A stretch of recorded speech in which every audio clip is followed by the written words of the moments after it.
All right. Well, I'm thrilled to be joined by my friend and Lumida Wealth client, Kevin Churko. It's a very special Thanksgiving podcast. We're making this live, so you can follow on YouTube.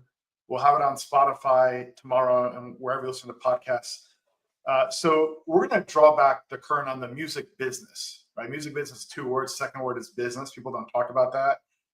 Kevin is a prolific music producer. He's worked with the greats, including folks like Quincy Jones, Ozzy Osbourne, Five Finger Death Punch, Shania Twain, many others. He sold a music catalog. He had Bitcoin miners in his studio many years ago in the early days. We'll talk about that also. And Kevin he's a gatekeeper and a tastemaker. So his job is to create music that people like and give artists feedback. We'll talk about the creative process. Speaking of creative process, we're also talking about psychedelics. So Kevin is a friend of Rick Strassman, who wrote the book called The Spirit Molecule as well. So really going to be a fascinating conversation today, covering a range of topics. Before we get started, I want to play this short clip. It's of Kevin at their studio in Vegas called Hideout. And that's where Kevin is right now. And I'm sharing my screen here. I'm going to hit play.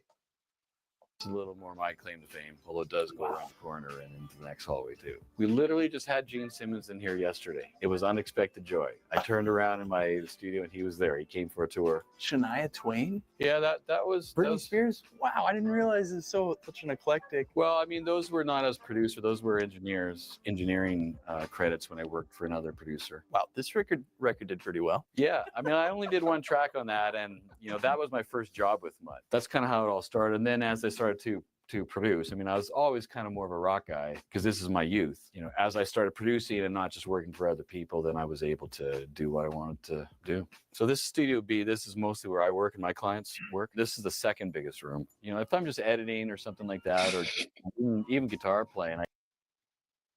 I hate watching myself. It is a little kind of funny watching yourself, right? Do you get self-critical, and do you have regret when you see yourself? That's what I do. I'm already regretting this, and we haven't even started yet. You'll regret it tomorrow. Yeah, no, I'll regret it probably for the rest of my life. But the interesting thing about that little clip you played is that's exactly the room that I'm in. So it's almost like I walked into this room, and here I am. Ask me anything. Almost. So I had the wonderful privilege to stop by your studio, and yeah, it's awesome because you showed how you have vintage music technology. It just shows you how little experience I have in the industry, and you compare that to your understanding of the value of Bitcoin. Do you want to draw that connection, Kevin? Well, the interesting thing about gear, and I wish I would have thought of this years ago, but it was hard enough to get my wife to approve, not to approve, but to go with me on the financing of buying this huge studio and all the gear and everything. But there was so much vintage gear here that I bought. I had no idea how well the vintage gear held its value. There's a finite amount.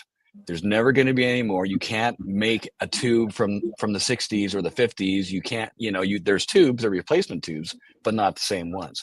You can't make, like, I don't know if you can see so much of my gear here on the back here. I don't know if you can see that sort of stuff. Mm-hmm. I mean, this thing here, 60s, same with these,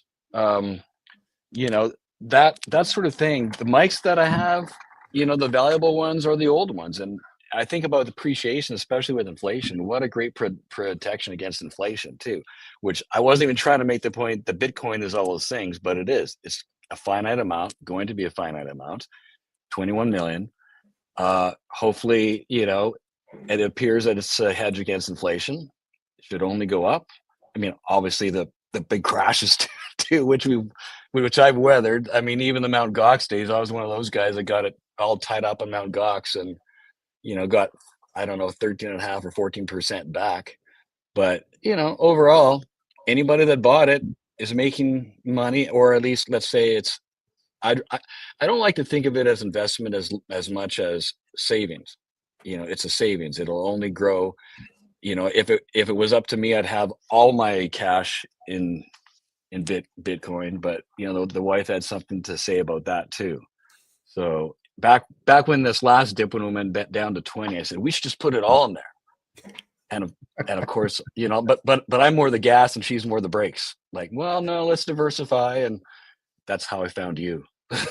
We'll come back to that too. So you had Bitcoin miners in your studio. How did that come together? Well, the interesting thing about all these things is that, Bitcoin is math, music is math, frequency is math, So I think for the average musician, it's pretty easy to understand. And I had some, my son and his friend, my son Kane and his friend Nick, they were leaders in all this stuff. And one of the guys that used to work for me, Nick Bling, he had a friend who had miners and who had like a server center and did all that. So, he wanted my son to produce music for his girlfriend, because everybody wants to be a star still, I mean, everybody loves music. That's the great connecting dot of my business. And so, through that process, they got to know each other, and pretty soon I had two miners. At that time, they were just cards, just whirring away in the back room. I could barely keep the sound contained. Had to get another air conditioner just to cool them down. And he set me up with a little Raspberry Pi. I don't know a lot about the technology of it, but I knew how to keep it going and how to turn it on and how to, if I, got a coin as, a collective pool. But it was crazy because I had to stop in the end. Like once they wore out their time, which in those days was about six months, you're kind of good on a card for 6 months. Once it wore out the profitability versus the energy expense, I ditched it because in those days, the Raspberry Pi would go down in the middle of the night. I come back to the studio the next day. It wouldn't have been working. I just wasted a day, not have the miner going. It's like I wanted to worry about music and concentrate on music, not worried about keeping this Raspberry Pi active and going and the miners going. So, right.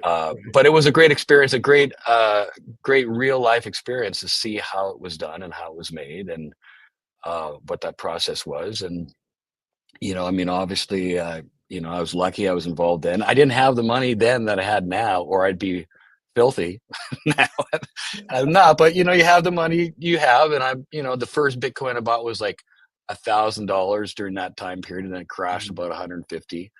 And that was my first crash I experienced. And now I don't even care. I mean, I don't even worry about it. I mean, I don't even tell the wife if we're up, we're down, because it's a long-term play. And clearly from the $1,000, which is all I had at that time. Basically, I just built my first studio, so that's pretty much my savings going into that until now when it's almost 100K. You've done all right with that. Well, yeah, you've had a successful outcome. You sold your catalog as well. We'll get into tokenization and royalties a bit as well. You've thought about what digital assets can do to empower creators and really move control away from the studios and push it out toward the edges. And the studio you're in, if memory serves, the first time you walked in that building, you were renting the studio. Now you're the owner of the studio. I mean, it was crazy because one of my bands I did 8 records with, so Five Finger Death Punch, we had done the first record basically in my house because again, I was just basically starting. So we did the record in my house and they wanted to do some promo shots. Didn't want it to appear like they were doing recording the drums in my kitchen. So we rented the studio for, I think it was like $400 for half day. And we came in here and we took pictures and acted like we had recorded it here. That was in 2009. And it took me until 2016 to buy it. And I had taken other clients here, like for sessions, because I didn't have enough room in my house always to track a full band. So, one time I came in here for a couple of days and, the lights were always off and like there's 4 studios here, only one worked. And I remember telling my son, and he'd tell you this story too. I said, we're going to get this place for a dime on the dollar. Just wait. There's no way these guys are going to keep it going, and sure enough, they had a lot of investors at the start to spend a lot of money building it. 4 owners turned to 3 owners. I sent them a note. Do you want to sell? No. 3 owners turned into 2 owners. I sent them a note. Do you want to sell? No. 2 owners turned into 1 owner, and I knew it was close. And then I forgot about it. And then all of a sudden, one happy day in my email box, we're ready to sell, give us a offer. So I put together an offer of what I thought it was worth, or less than I thought it was worth. And they basically found two other guys that would pay more. And a couple months later, those guys fell off, and they came back to me, and here I am. So it's a great thing, because there's a picture in my hallway of that first record. I think it was in Guitar Player or something like that. And so we have a picture of us in this studio on the first record, and here I am. So if that's not manifesting, and if that's not, putting it out to the universe, what you want. And this is my dream. I mean, I basically have my dream place. I don't need anything bigger, better, more fantastic than this. In fact, probably smaller now, because now that I've had a commercial studio, it's not always fun. Business isn't always fun. Music is fun. Business is not always fun. I'd rather Life is a circle. And working at home. Yeah. Help us understand the music business. I don't know really anything about the music business. Help us, you lived through that. Good. Well, the best way I could describe it is, the mafia?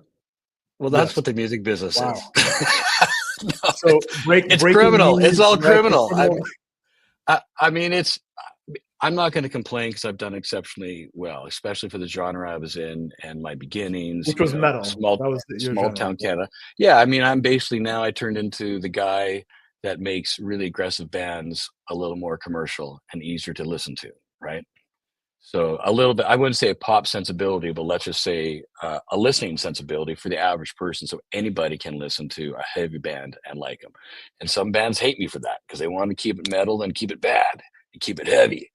But I want them to have careers, and I want them to have longevity, and myself to have longevity. And so it's, but the business part of it, like, that's the music part of it, which is always wonderful. That's what I grew up and everybody around me grew up doing. But the business part of it, most of the people surrounding me and my peers are horrible at that. And lucky for me, my dad, I used to play in a family band, and my dad was always smart about how he did the business part of it. And he taught me, don't rent the PA and lights, buy the PA and lights. Don't rent the bus, buy the bus, and which is why I bought a studio. You could rent it, but why not own it? And that way, whoever you're paying rent to, you're paying it to yourself, right? So I think a lot of musicians have had a hard time, and not just musicians, but producers, engineers, writers, have had a hard time transitioning to not transitioning, but to account for the business part of it. And I mean, it makes life so much better to know that that's handled. And that's why we have managers. And the average artist, I mean, think about this. The average artist who you would see has a manager taking 15% or 20%, a business manager taking 5%, an accountant taking 5%, a lawyer taking 5%, and then the agent, if they're doing live shows, is taking whatever they take, and then the government comes in and takes a whole bunch more too. So it's pretty brutal for, like, people you think make a lot of money don't always make that much money, right? So whereas in my case, my manager is my daughter, Chloe, who's awesome. Best manager I've had other guys, and she's like far better, because she grew up sitting around the table talking music. She grew up listening to me complain, how come I haven't been paid on that project? I'm looking at the sales. How come I don't have any royalties? Where's my check? So she became what we would call collections Chloe. And she in the nicest Canadian way possible, she'd go around and collect debts and read from the statements. studios that owed you money. So, and is that what you're referencing when you talk about the mafia? When you think about the mafia, you think of corruption, violence, and backroom deals, lack of transparency. Well, that might have been a bit of exaggeration, but let's say in the early days, before my days when there was vinyl, records were the main source sales. I mean, I think it's pretty much public knowledge, some of the stories I'll tell you, but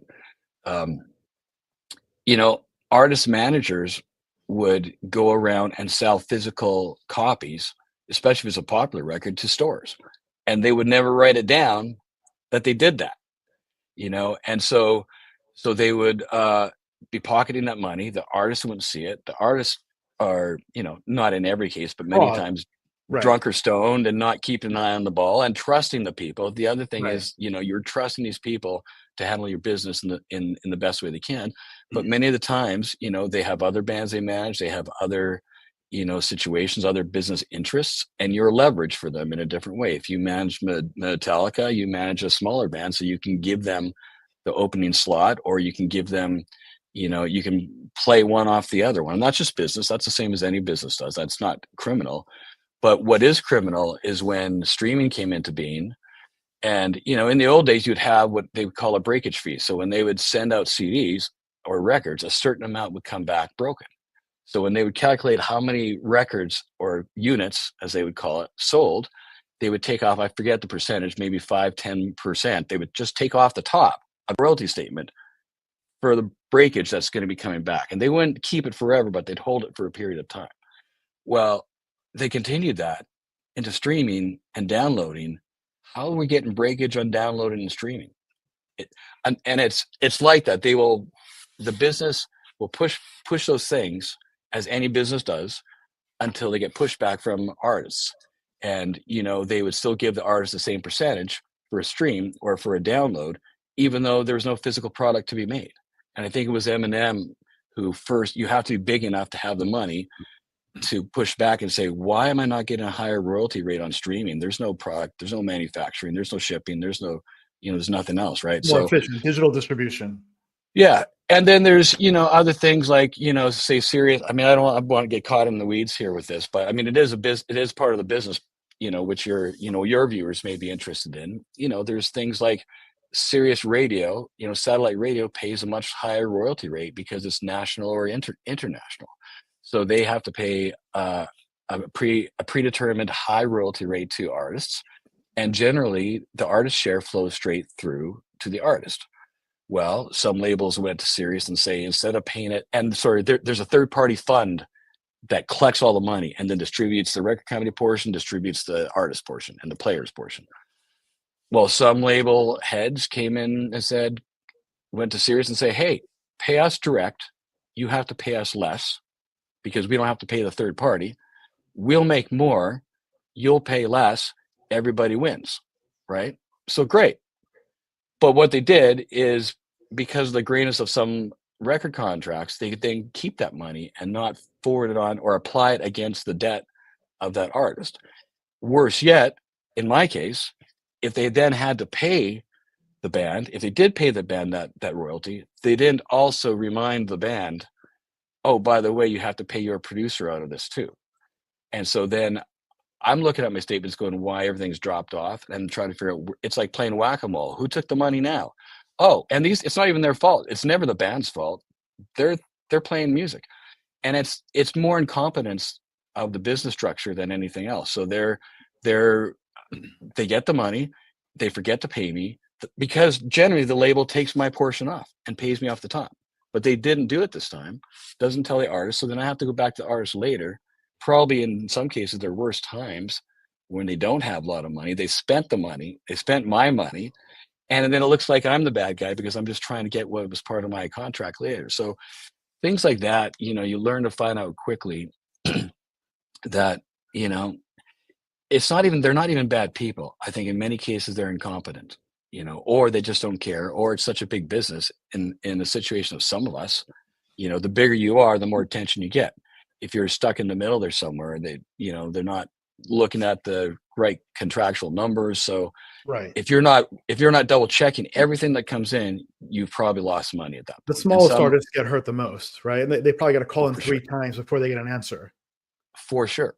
Even when that manager flies somewhere on behalf of that artist, well, they're probably meeting with 10 other people that day. I mean, you're a financial advisor, you come to Vegas, you meet with more than me, right? So except in this case, that manager will charge the band for their flight and for all their expenses, even though they might have also met with other people and profited from those things, which then the band paid for.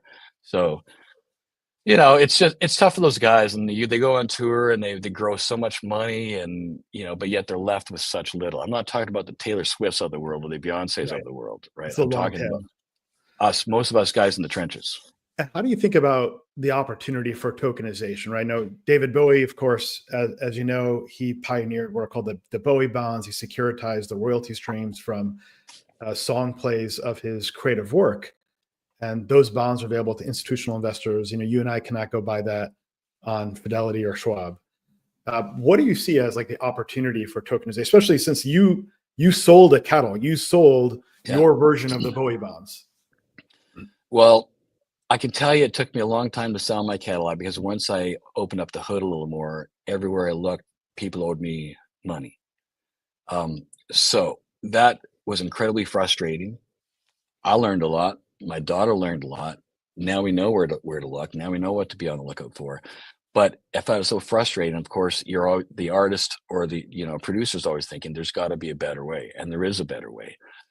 If you were to tokenize every song, every project with smart contracts that can instantly pay you, the accounting is fully disclosed. You can instantly tell this guy got that amount, this guy got that amount. That all makes sense, and you don't have to wait, and you don't have all those people taking percentages, because don't forget, Spotify pays the label. The label takes an administration fee. They pay maybe the publisher, or maybe Spotify pays the publisher in some senses, depending on, or sales. It's all different.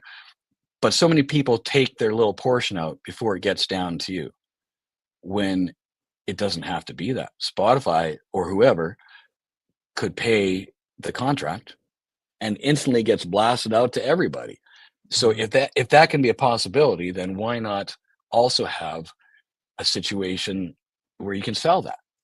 Where, I mean, like my catalog got sold. Well, I could have had a security of my whole catalog saying it's worth X amount of dollars over time. It should perform like this, just like any other security does.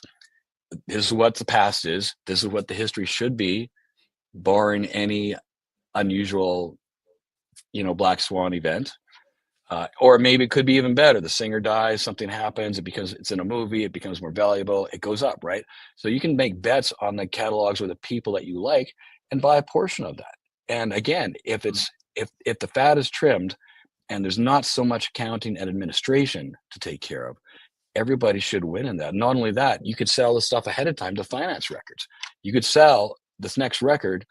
The easiest thing to sell would be the publishing, because it's all a little bit more systematical and less complicated than the masters. But I mean, you could say, I'm selling X, I'm doing 10 songs right now, I'm selling them for X amount of dollars. If there's a hit there, it's going to be blowing up. So if you like that artist, you can be engaged, you can buy a piece of it, you can advertise for that artist at the same time and blow it up yourself, because you have a vested interest, but plus you love it. I mean, one of our favorite bands, all of our favorite bands are the bands that we find early on before they're everybody's favorite band. Well, if you love music and you love that artist, why not help them get the money ahead of time and profit from it as well? And this can all be transparent and all, so that's kind of what I'm really kind of interested in now, and not to mention, but there's so many things against that, because again, there's a whole industry of people taking that little percentage and making money from it. None of them want that to happen. No accountant wants that to go down. It's tough. We're both passionate about tokenization. I wrote an op-ed in American Banker last year critiquing the then head of the OCC, who is dismissing the opportunities around tokenization. I hope and expect that we'll see some change around that and have a regulatory framework that allows creators to have more control and expands the range of investment opportunities for individuals where they have a competitive advantage, namely their ability to discern taste and trends. Yeah. So I think it's a tremendous opportunity. So Rom, one more thing I was going to say about the smart contracts and all that. And I think it really helps the artist out, because many times early in their career, an artist will sell their publishing and then they make nothing for the rest of the life of that song. Whereas with a smart contract, they can always get a piece. They can be programmed. They will always get 5% of every sale, no matter what. Even if they sold their 100%, they still get a 5% when that guy sells it. And I think that isn't something, when the buyers who bought my catalog sell it to somebody else, I don't make any extra profit off that. Right. I sold it to them for a fair price. They bought it for a fair price. They're going on. I sometimes feel bad that I sold some songs that are doing better this year than they did last year. But overall, my life is better. Upside and replay totally makes sense. Yeah. So let's shift gears and talk about the creative process now. And you and I had a really fun experience. Thank you again. We went to the Tears for Fears concert. I believe like the golden age of music was 80s synth pop. So that was a lot of fun for me. We had We ended the vibe session that night, by the way. Then we can mark it on the calendar. So, but you, Right. you know, your job is to create quality music and channel the best out of the talent that comes through your studio. And maybe what they want to produce isn't what the market wants. Walk us through what that creative process looks like. Look, I think we're all looking for ways to get more creative, whether it's investing in any endeavor. So share some of that insight with us. Well, first of all, thank you to Jamie Wallum for hooking up that night. That was a great night to go see a great. Jamie's great the drummer. Yeah, the drummer from Tears of Fears. He lives on the same island that I have a place up in Canada. There, he's got a place there too. The creativity is everything, right? But in typical fashion, the most creative and most crucial people in a band are generally the craziest. No, that makes sense. So, and the most artistic, right? So no musician or singer, writer grows up. I mean, some of them might grow up saying, I want to be rich or I want to do that. They just want to make great music, right? But they also have to understand, in order to continue to make great music and work with great other people, whether it's musicians, producers, whoever they're working with, get someone to fund their career, they also have to make commercial music, right?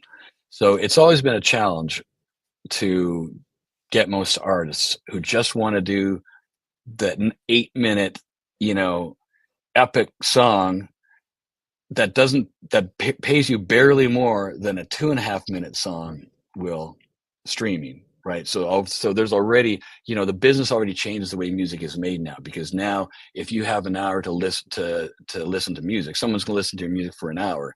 Why not have them get paid on twice as many songs, because the music's half as long. So shorter songs rather than Stairway to Heaven. Yeah, I think you only have to get over the 2-minute mark, I think, in order, maybe 2.5, I can't remember exactly, in order to get fully paid for a stream. Mm-hmm. So if it's a 5-minute song, you don't really make too much more than a 2.5-minute song. So let's make 2.5-minute songs, right? But no artist wants to hear that. And I don't want to hear that. I don't want to think about that. Some of my favorite songs have been long songs. I can play, Roundabout by Yes, which is from, days gone by, decades gone by, from my youth when I was more into prog rock and that sort of thing. I can start that song when I leave my studio, and the last acoustic guitar pluck is when I get into my driveway at home. I know it's an 8-minute song, but in those days you were selling physical things, so you could do that. You could think about that, right? And you can still do it now. You just have to be aware that you're taking a penalty on the financial side. And if it doesn't matter, it doesn't matter. And I think that in my case, I'm there to serve the artist. So I have this conversation with them ahead of time. And you generally go something like this, not, I tailor it for whoever I'm working with. But, one of my favorite guys, I asked, well, do you want to be, who just wanted to do cool stuff? And I think it's cool. And he thinks it's cool. But I know it's not going to sell. So I go, well, do you want to be in the cool kids club, or do you want to put a pool in your backyard? Do you want to be working and making money 10 years from now from this work that we're doing now? Do you want to continue to make money, royalties from? And, he's a serious artist. And he thought about it. He didn't even respond. He thought about that question for a week before he came back to me and said, I think I want to be in the cool kids club. You show a future projection. Here's a different reality. I also was fascinated how also you point out, like, technology's changed music, right? When music was on vinyl, the goal of the artist was to maximize the value per unit of vinyl, which might mean having an 8-minute track, or maybe you play the vinyl backwards and you hear another song. Or I think the last time I saw was like a 9 Inch Nails album in the late 90s. Like, there's a hidden track number 99 on the CD-ROM.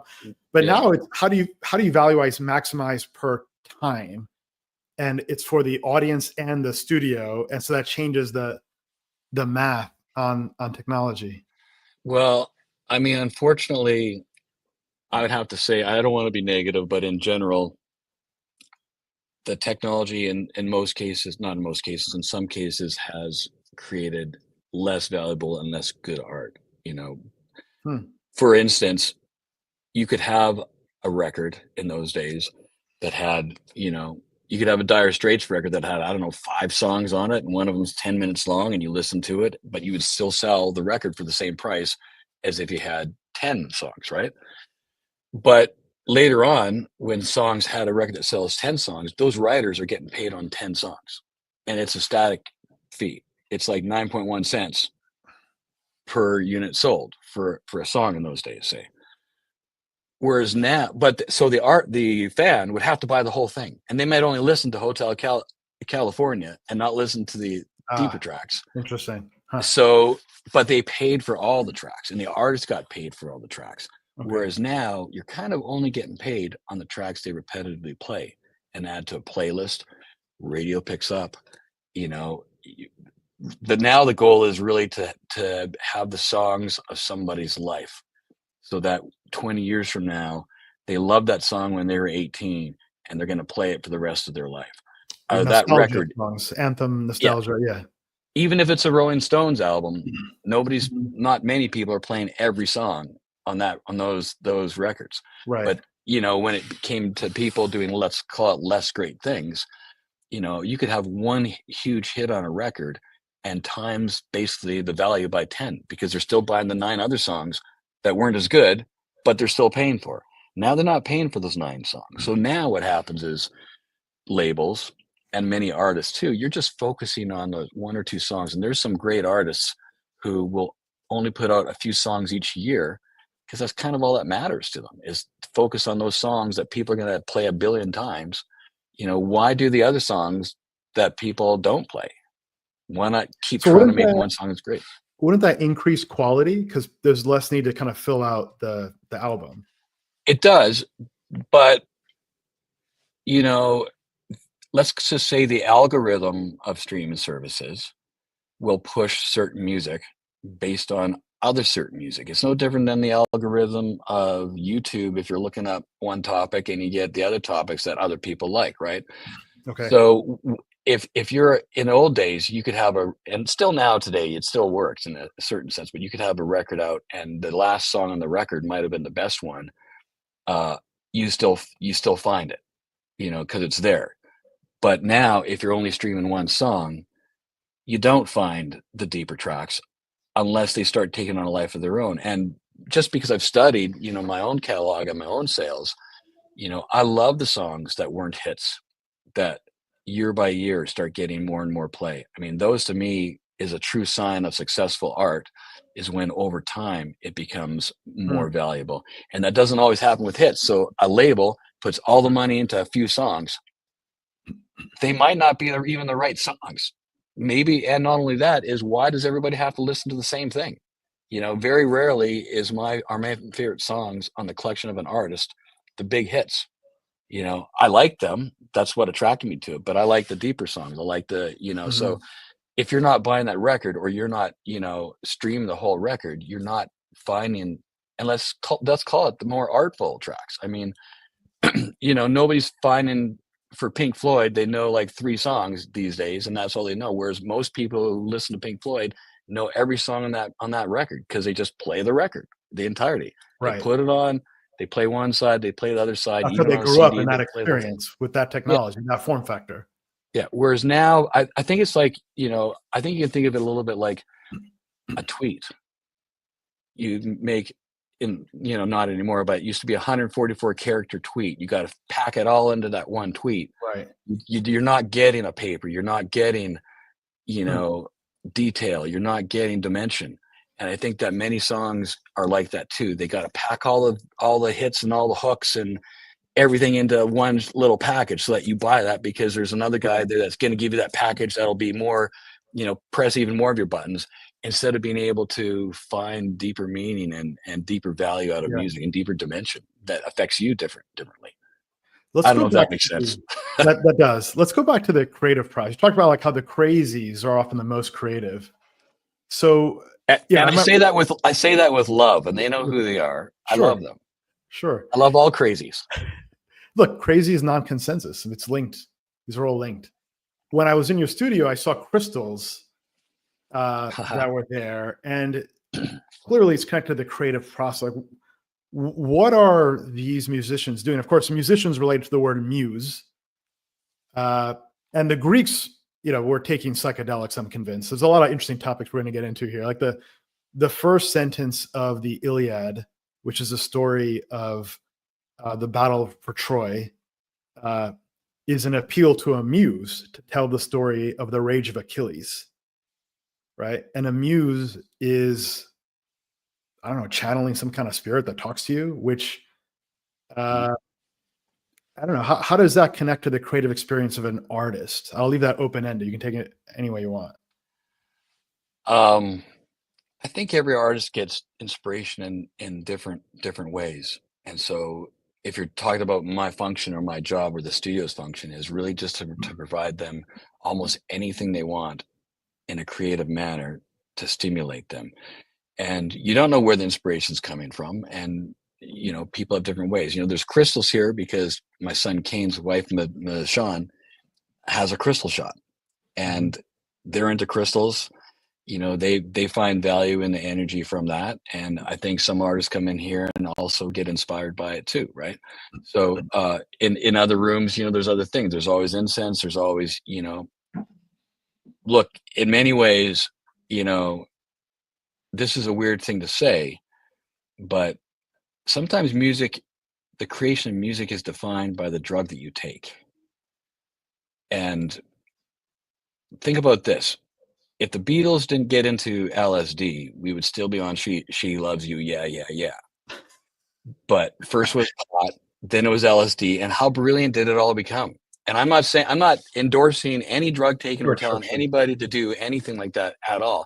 All I'm doing is seeing the value of music. And so if you're in the, it's a little bit more gray now, but in the older days, if you're smoking a lot of pot, what are you creating? You're creating more of a reggae, more of a groovy kind of thing. If you're drinking, Budweiser the whole time, you're probably doing some country or some rock.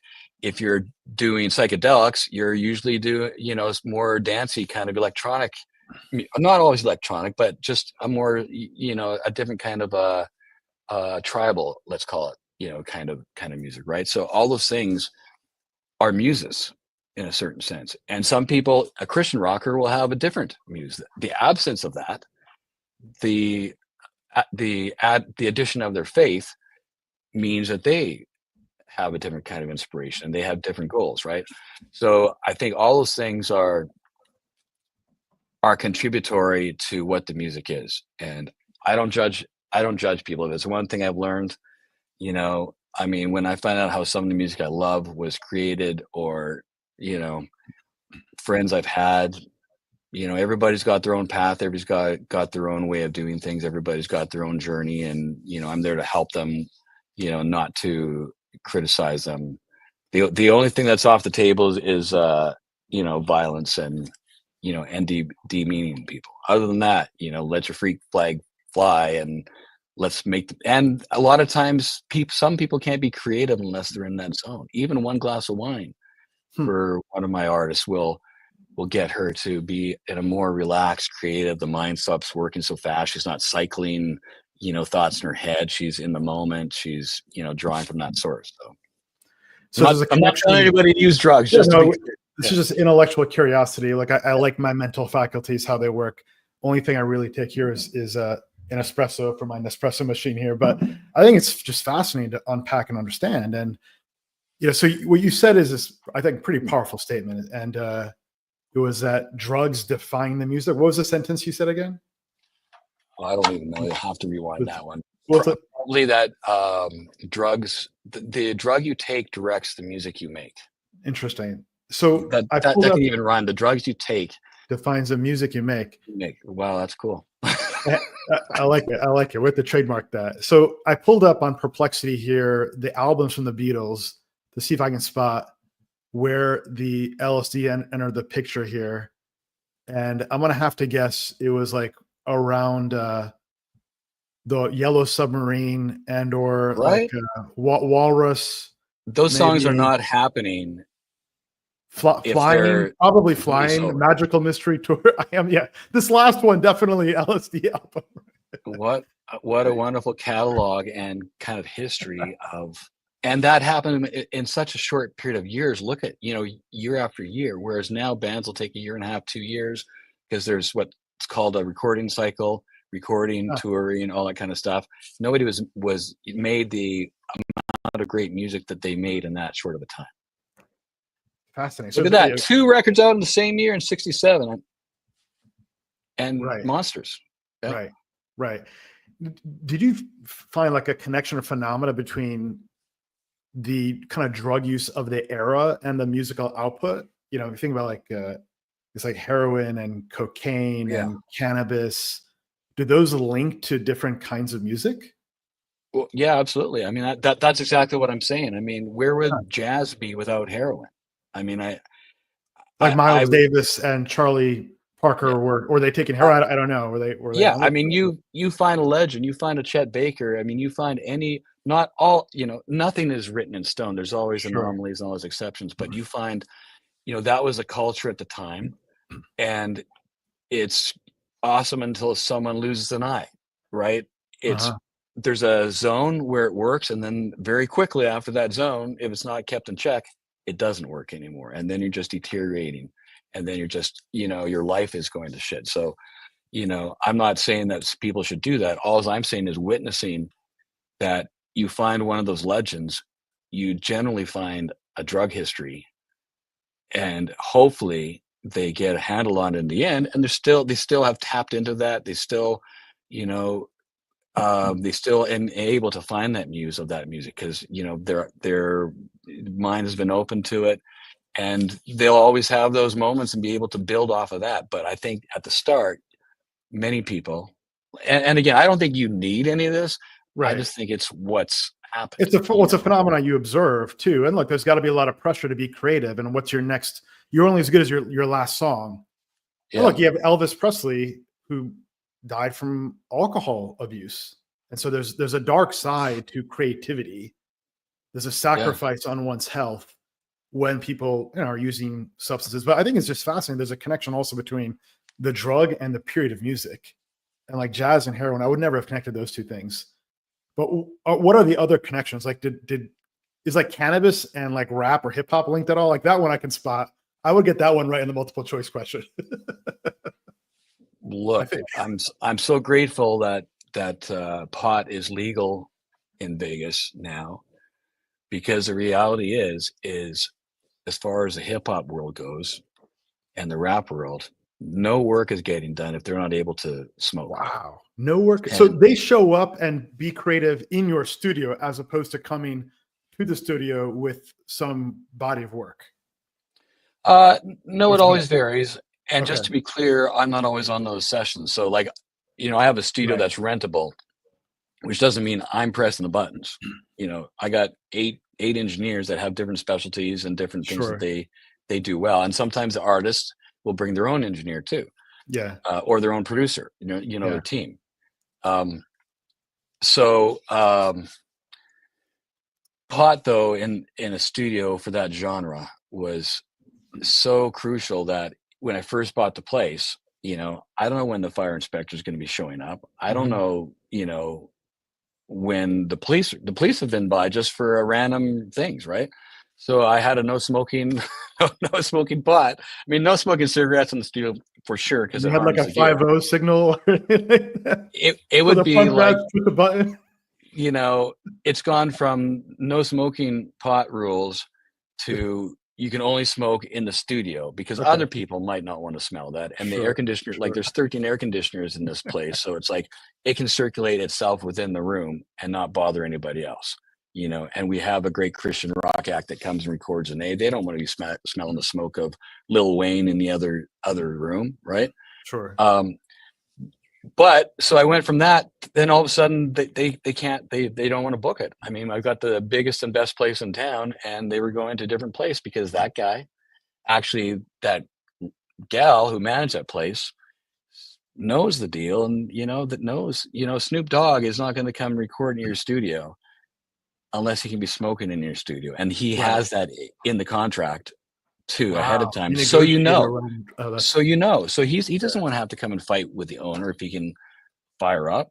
So that gal now works yeah. and runs my studio here, and she's awesome. But it's basically the state of the business. They and many times they don't even show up till midnight. They're starting at midnight and working till 8 a.m. or something like that, right? So, So they've already been to the club, they're winding down, they're getting creative, they're doing their thing. And again, that's wonderful. I mean, whatever works for you and gets you in your zone is cool.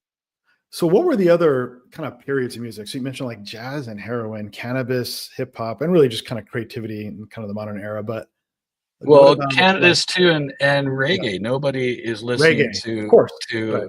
to those guys, and probably not smoking Yeah, at you the said same reggae time. is a very slow-paced music, right? Yeah, pot gets into that zone. But having said that, if you think about maybe the '60s, it started to be more prevalent in rock, and then rock started going a little different way too. But for a long time there, it was more alcohol driven, which is why you have whiskey, which is why Jack Daniels is legendary, because Janis Joplin or whoever had the bottle on stage. I mean, all those Oh, guys, and because they're drinking whiskey, and that's creating a certain kind of music that's more inherent for a whiskey drinker. You interesting. know, Huh. and again, I'm not here to tell you that it's always that way. I'm just saying Sure, that sure, sure. it's definitely a trend. Psychedelics would be a more modern day version now that What are you they're seeing there more around psychedelics? acceptable and more popular. Definitely trance, EDM, the Those dance genres of scene. music I are mean, artists in that category are consuming psychedelics for creative inspiration. well, definitely. But having said that, I mean, obviously, it's a little tricky to depending Yeah. on how much substance you've had with psychedelics can determine whether you can create, how you can create. But definitely, the technical people like me aren't doing it because we got to do too much, too much control and Right, keep it all together. But right. that affords the artist the luxury of being a little bit more free, right? Huh. I don't do a lot of EDM stuff, so but I can certainly, I've done psychedelics, so I can certainly understand why, I know why that music is appealing. Mhm. You can have those long transitional songs that have just that, almost that, in the old days of psychedelics, some kind of drum group or drum circle kind of thing that's kind of evolved into more of a electronic kind of thing, and it's wonderful to listen to when you're on substances, right? And I even have people, Compass Pathways. I record some music That's here, Peter Thiel's psilocybin commercial grade, right? So they're now combination. creating music specifically for a 6-hour trip, for a 5-hour trip, right? So they have all the phases that they want to happen in the music, and they had they send some people here, and they got their checklist of what has to go down at this moment or that moment, and we know it's a pretty typical 5 to 6 hour trip. And it's really interesting because one of the guys here, I'm not going to name him because he's awesome and I don't want to say this, but he was making this music, and I'm walking in there and we're friendly, and so I'm saying, well, that's so cool how you're doing that. And then I asked him if he'd ever taken a mushroom trip, and he said no. I said, well, how do you know what they're going to like if you're not, like, you're Mm. specifically making this for people taking mushrooms? You need to create this music and then have a trip listening to your music to see what works, what doesn't work, what inspires, what doesn't Uh-huh. inspire. You pretty much need to know that, the same Right. way that some country guy who's drinking Budweiser in the back of a truck listens to country music too.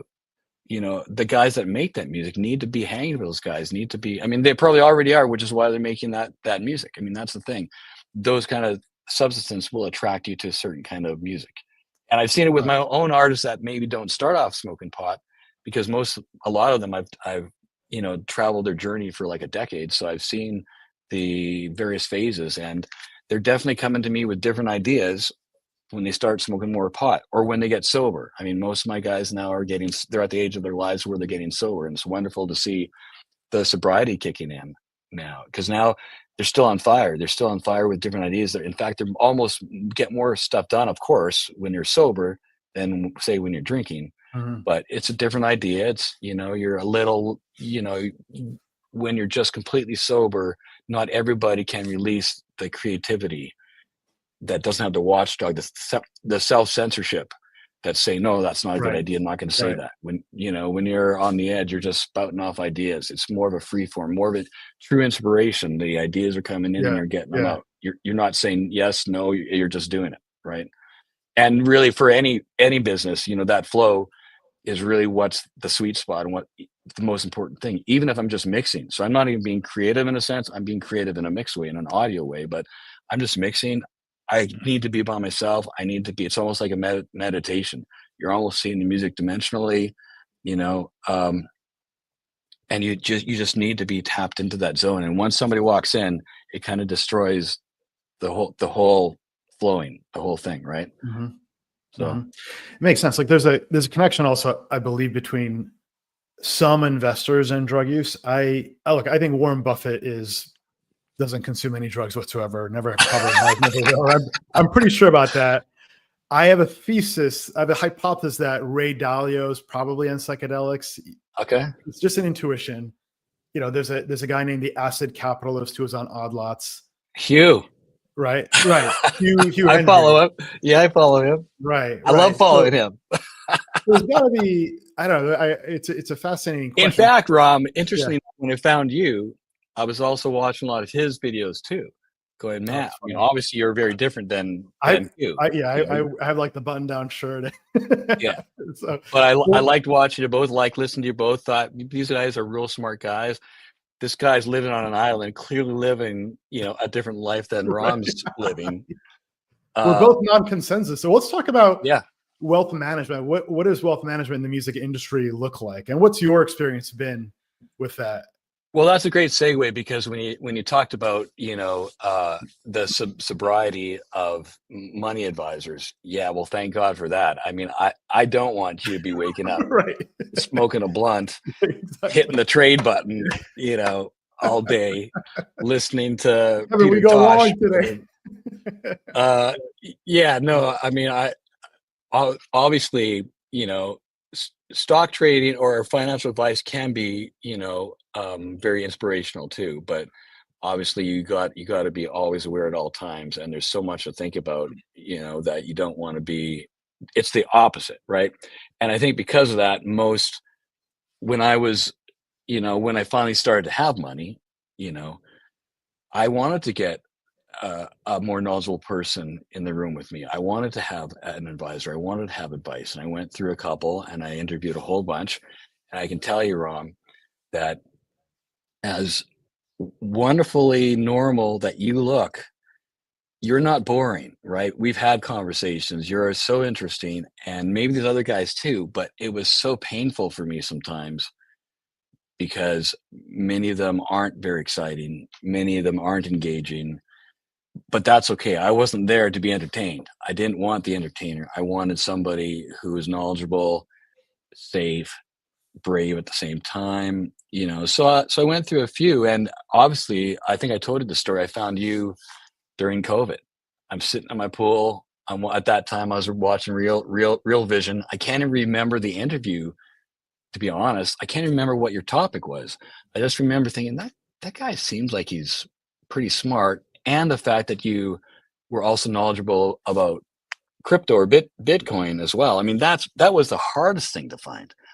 I mean, at that time, before that, you know, when I was starting to search, it's like you can't even mention that word to most of these guys, you know, and they're already either laughing at you or they have orders from the boss, the Jamie Dimons of the world. They can't talk about it. They can't sell it. They can't do it. It's crazy.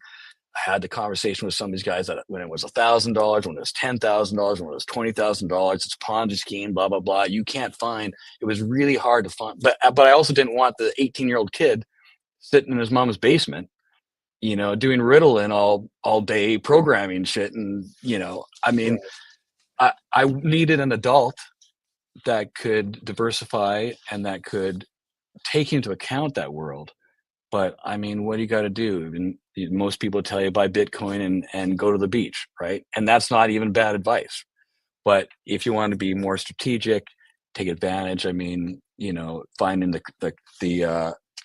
Krakens or the Coinbase of the world before they're public.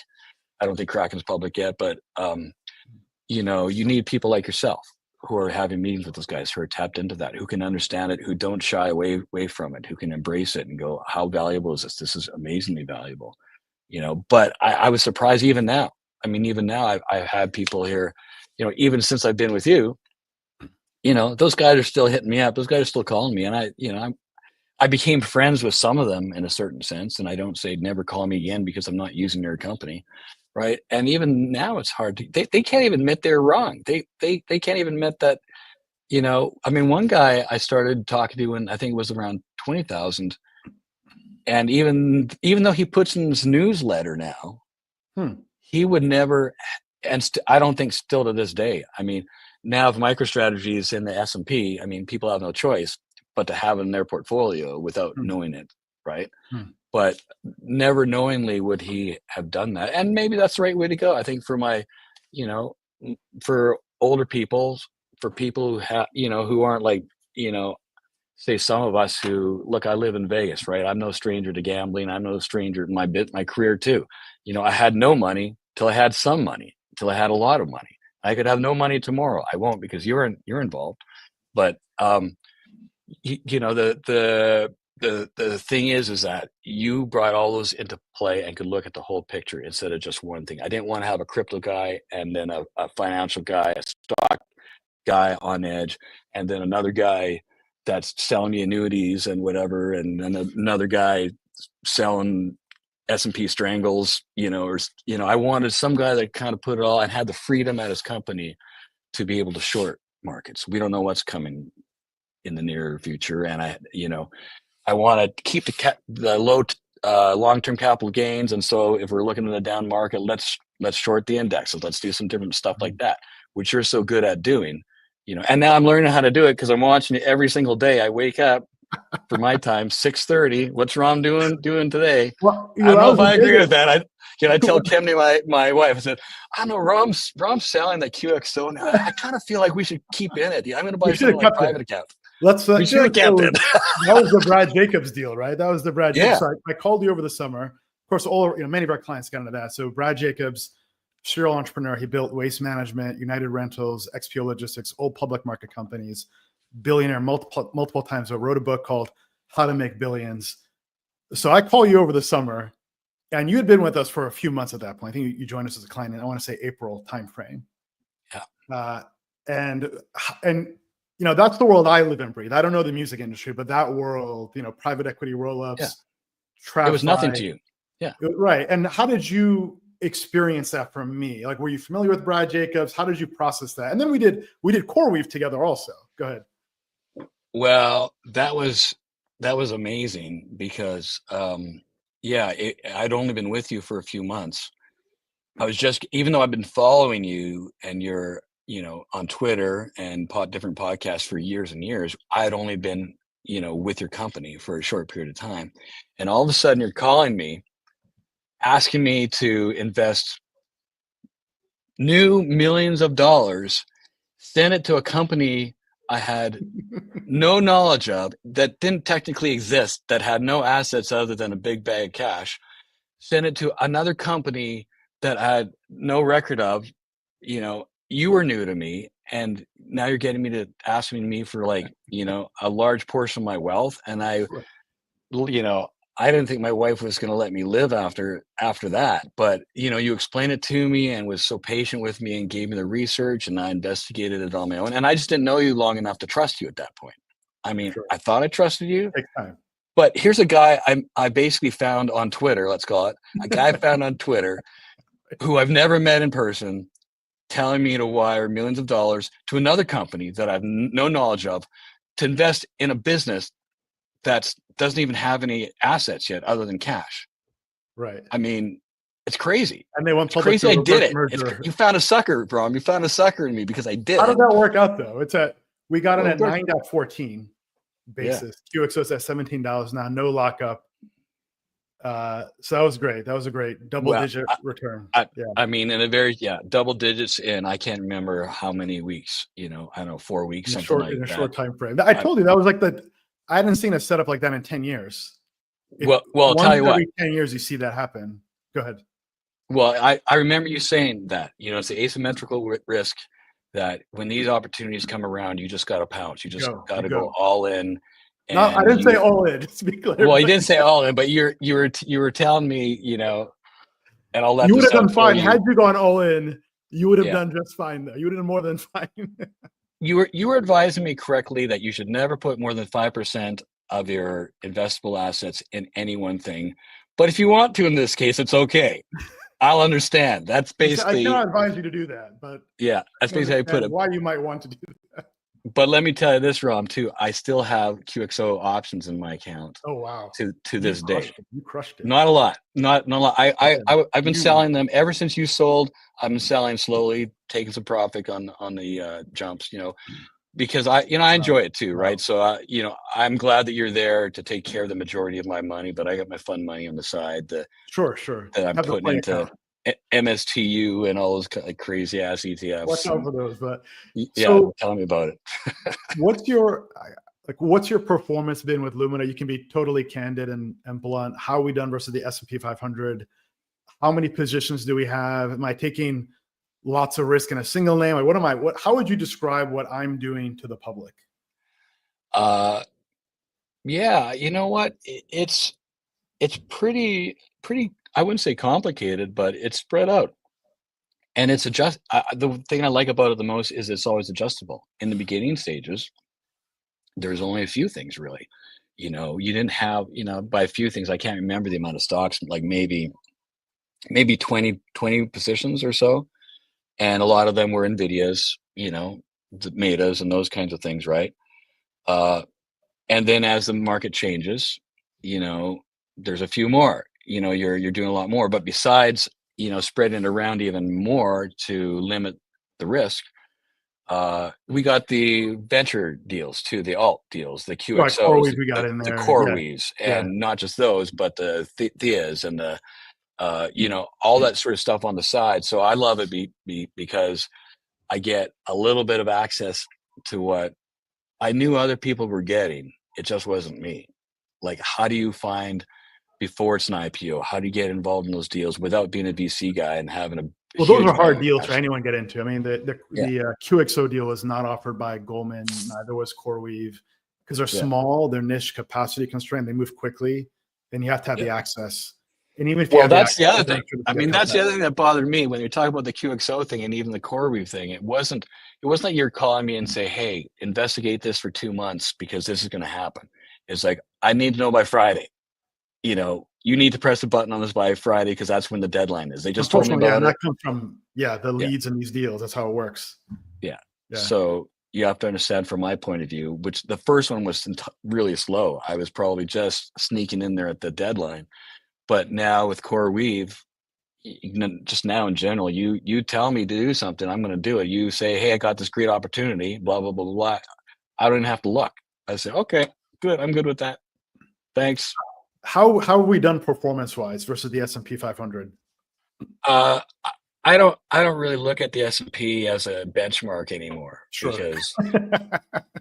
Because why? I mean, if I wanted that to be my benchmark, I would it just blindly, and I tell people that all the time. In fact, even for myself, when I had the guy at the bank that came to me, not my current bank, JP Morgan actually is a great bank, but my previous bank came to me and gave me all these funds that he was going to invest in, and then he's saying, it's going to be like, I don't know, 6%, pretty much is their history. I said, yeah, but didn't the S&P do more than that? Why would I want to pay you a percentage to do something I can do on my own and not think about? I can just put it in those funds myself, spread it around a little bit, the Qs, S&P, the mid caps. I mean, why do I need you to do that for me when that's all you're expecting me to make? That just doesn't even make sense. And you're telling me you made less than what the index did itself.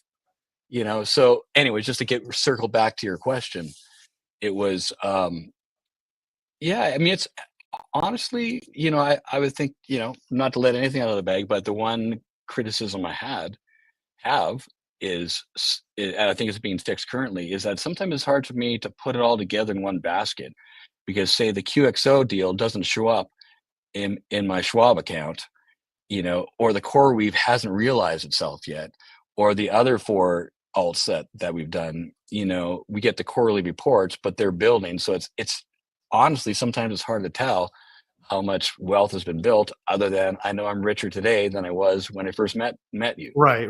Private deals, there's no mark to market. So there's no unified way to package and And deliver. then even in the account, since we're paying for some of these things from the trading account, CoreWeave, we move that money from your investable amounts, right? So, then you look at the ticker and it's like, oh, how did I lose that much money? Oh, I didn't lose that much money. We sent it to CoreWeave, right? So I don't know. You tell me. I mean, you tell me. Well, we earned you back your CoreWeave investment, I think, like in a week or two, which was fantastic. But yeah, it's crazy. No, so I can't wait until quarter two. Yeah, CoreWeave the IPO is expecting 50% markup according to the recent Bloomberg report. But we're going to get a GIPS compliant audit done at the end. So GIPS compliance is the highest standard of third-party independent audit of performance. And you need that under the SEC regulations to publish that. So we'll share that at year end, plus some change. Take some time for the auditors to get on board and all the rest. But the headline is you're beating the S&P 500 by more than a healthy margin. So we feel good about that. For sure. And especially since I didn't get in at the start of the year, in a sense, when everybody else did. And not as much time in the market technically, because you started in April and across a couple dozen positions. So one of the things I talk about how you don't need to take concentration risk. Yeah. There are a lot of, we got into App 11, we got into ASPI, we got into QXO, we got into, NVIDIA, Meta, Google. We got into plenty of companies I won't even heard about. In fact, most of the names you're in, I doubt people have actually heard about. I've never heard of it, but when I look over to the right and see lifetime 100%, I mean, that feels pretty good. And honestly, Ram, I like it too, because I can use what you're doing to devise my own little mad scientist thing. So like, say for instance, QXO, you thought you had the majority of the appreciation and you were out, and I appreciate that. I want you to be safe and, taking some money off the table. Whereas for me, I thought it still had a little bit of leg. So, I kept in it. And some other things. You made more money on QXO than I did through your trade. I probably did. Wait, what do I need you for?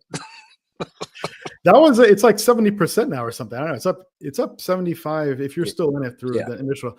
I have another client that did something similar to you, by the way. He's a poker player, and he bought options on QXO.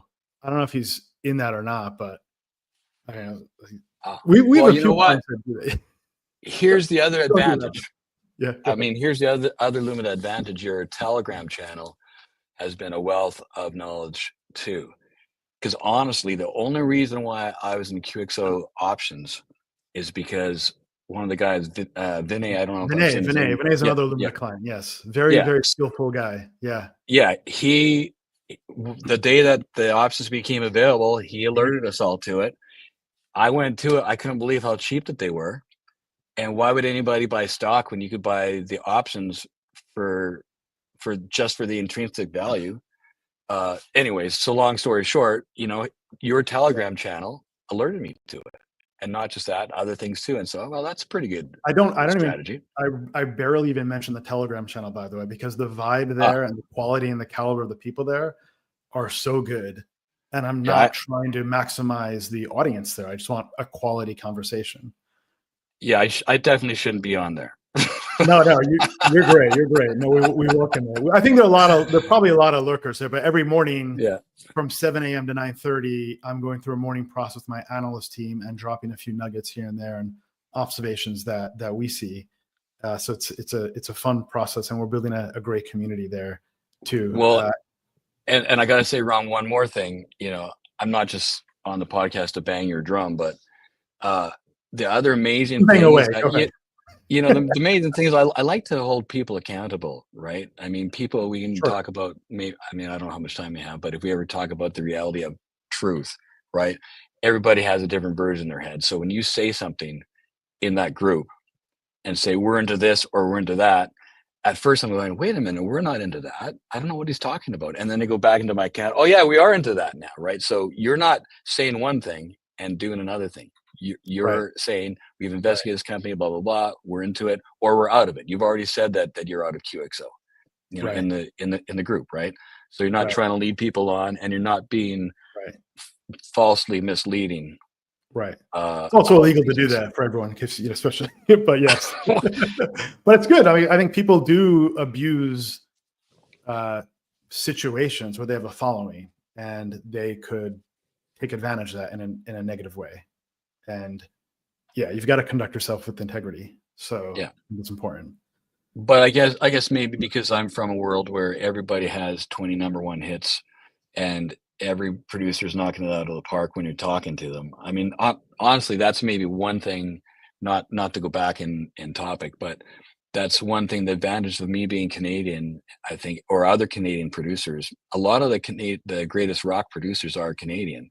You know, the Bob Rocks, the Bruce Fairburns, you know, Bob Ezrin, who did Pink Floyd and Kiss and all that kind of stuff. They're all Canadian. And I think a little bit of the reason could be because, you know, we're not overhyping everything. We're not overhyping ourselves. We're not overhyping our projects. You know, we just try to bring as much value as we can. Whereas when I moved to LA 25 years ago, it's like, wow, everybody's doing amazing things. It was almost like a version of Instagram. Everybody's beautiful and everybody's doing all these projects that are knocking out of the park, and then you lift up the hood and you realize, oh, okay, they're not really doing that, or that they were the assistant engineer, or they were, you know, that song wasn't as big as you thought it was, you know. So I guess because, and it's also a matter of perspective too in the music. I mean, that's why I love numbers and math as well, because math is what it is. There's no disputing what 2 + 2 is. Now you can have a different term for it. You can say 2 + 2 is equal to 3 + 1, but it's still 4, right?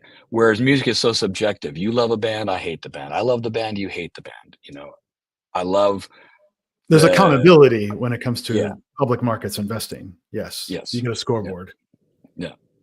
So maybe it's, and like you said, it's the law. You have to keep yourself in check. I mean, not everybody does, and not every company does. I don't think. But. Well, the interesting thing, you know, it goes back to like creativity. Like the best ideas are creative, non-consensus ideas. Yeah. Which are most of the names that you own. Although we have names that people do know, like NVIDIA and Meta, and but people thought that you were silly to own NVIDIA because they thought it was the next Cisco last year. So ironically, it was actually non-consensus. So yeah, I think, you know, the creative process, which has really been the thread throughout this conversation, is crucial to investing. And how do you formulate an idea? How do you test it? The humility to test your own ideas with yourself and against other ideas there. And yeah, it's quite interesting. How do you feel about having like a sense of control over your investing? Like when you know, like a part of your life is just kind of handled. Good. You know, I was literally just having a conversation with Kemne, with my wife, about this, that really, you know, I do love it and it's fun for me, you know, to watch what's going on, to do my own little thing. But honestly, you know, the best feature of Lumida is the fact that I know now that I can check out if I want to. Is I don't have to log in. I don't if I want to take a week off and go traveling, do something, just disappear for a while. My money's in good hands. I mean, honestly, Ron, at this point, I could probably not even look at it for a year and just check in with you next year. Hey, man, I'm going traveling. Don't bother me. And completely trustworthy as a person and as a business. And, you know, I'm not saying nobody hits it out of the park all the time. I mean, there's going to be failures and going to be, you know, some capital losses to tax harvest. But in general, that's the best part about it, is that I feel that I have an adult in the room that has my best interest at heart, and that I can, you know, I don't have to be micromanaging. In fact, I don't. I mean, there's a lot of times where I might disagree with you, and I'm going to myself, geez, I don't know if I would have done that, or, you know, even when you were shorting Rivian, I have a Rivian. I love my Rivian. I don't want to short it. Right. So, you know, I don't always agree with it, but I let you do your thing because it's the same thing for me. When I'm mixing for someone or producing for someone, it just makes it worse for someone to come in and tell me the bass drum's too loud, or, you know, there's too much top end on that mix. It just sends me, you know, they have to be able to give me input at a certain point, the same way I would give you input. But at the same time, you know, you're in a zone, I'm in a zone, you have a master plan. I don't know what that plan is. I don't know if you know something I don't know. You know, all I know is that in the end, the result is good. And however Ram gets there and his team gets there, I don't care. I'm always going to try to beat you. Now my benchmark is you. now my own Well, fund I'll be fund looking money for you account. next year. Let me know. In my fund money account, I'm trying to beat you, and in many cases I am beating you, but Wow. with very risky. With risky concentration, though. Yeah. That's the Yes, that I would never want you doing. I would like right now. Now I'm in MSTU, but I wasn't buying it. Right. 3 days ago when it We're was. not in there. Just so everyone knows. No, I know. Yeah, no, you're not. But I can take a poke at that. When it crashed Yeah. 50%. I know Bitcoin's going to be up over the long run. So if I can keep it long enough, it'll probably always go up. Sure. I missed the crash. Great, I can get in cheap. But if not, nothing I'm doing is going to be detrimental to my life because I know you got everything else covered. But the peace of mind, I think, is a big one. I think a lot of people have anxiety. A lot of people have anxiety around their future, their wealth. What does it mean for their family and their kids? And it's a special responsibility to manage someone's wealth. It's their future. I mean, and we take that seriously. And I invest alongside my clients and our investors. I'm subject to the same, call it problem statement.